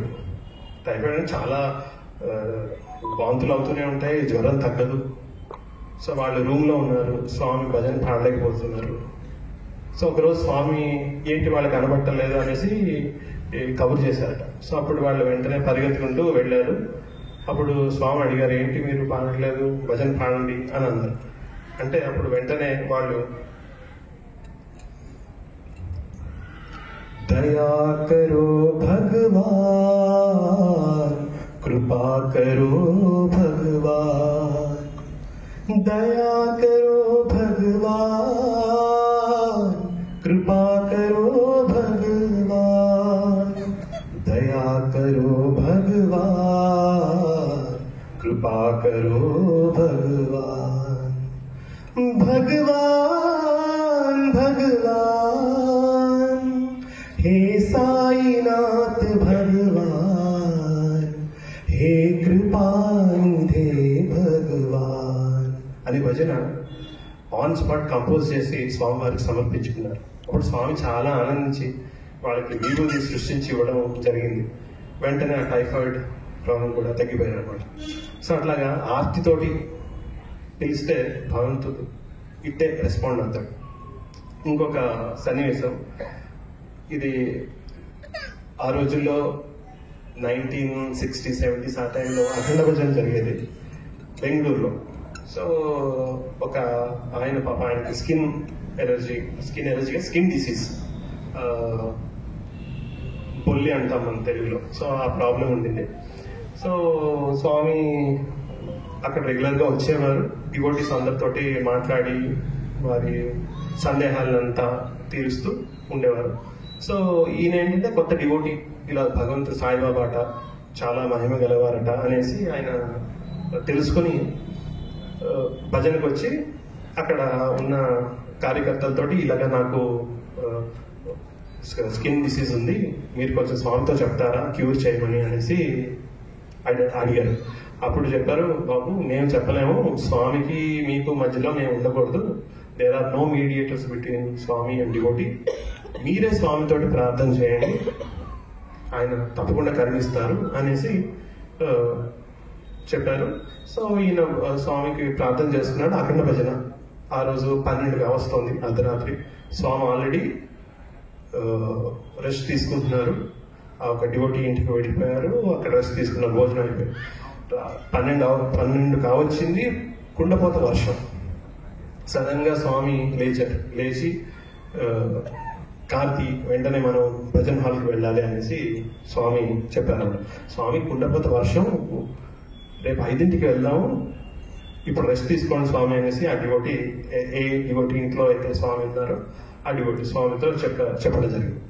స్వామి ఉన్నారు, లేదు నువ్వు వస్తావా లేకపోతే నేను కార్ డ్రైవ్ చేసుకుంటూ వెళ్ళినా అనేసి అర్థమైంచారు.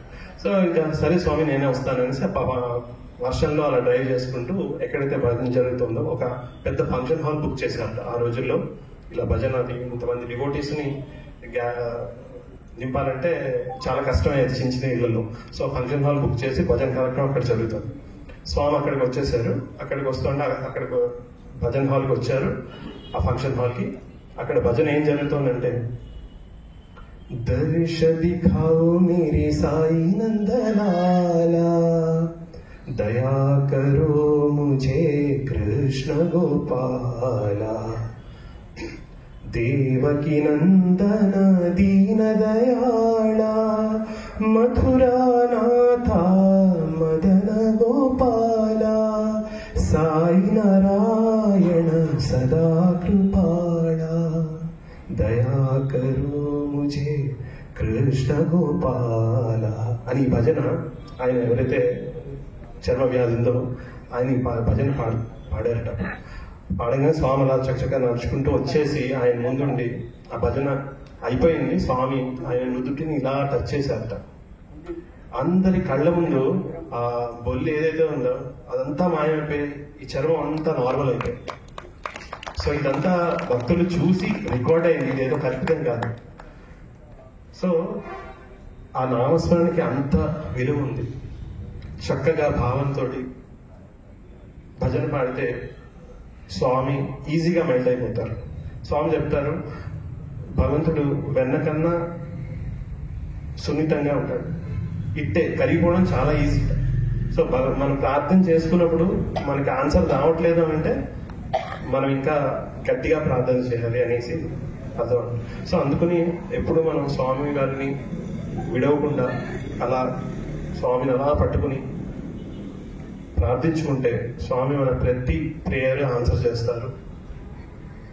ఇది మనం రోజు ప్రాక్టీస్ చేస్తేనే కానీ అవ్వదు. సో రోజు అలా ప్రాక్టీస్ చేస్తూ సాధన చేస్తూ ఉంటేనే మనకి ఇవన్నీ లోపల నుండి బయటకు వస్తాయి. స్వామి ఇలా ఎన్నో అనుభవాల్ని ఇచ్చారు, చాలా లెసన్స్ నేర్చుకున్నాము. ఒక చిన్న పాటతోటి నేను ముగిస్తాను.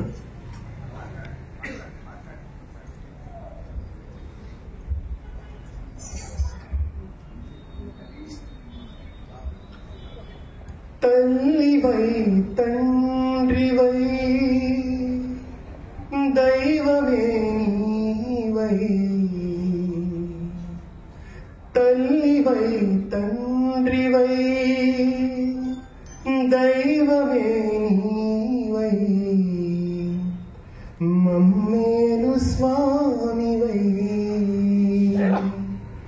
మమ్మేలు స్వామివై,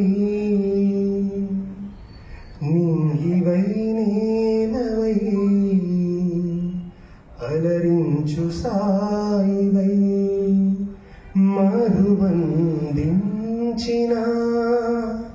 మమతయే నీవై, మమతయే నీవై, వేణువై గానవై దరి చేర్చు స్వామికి ఇదే మా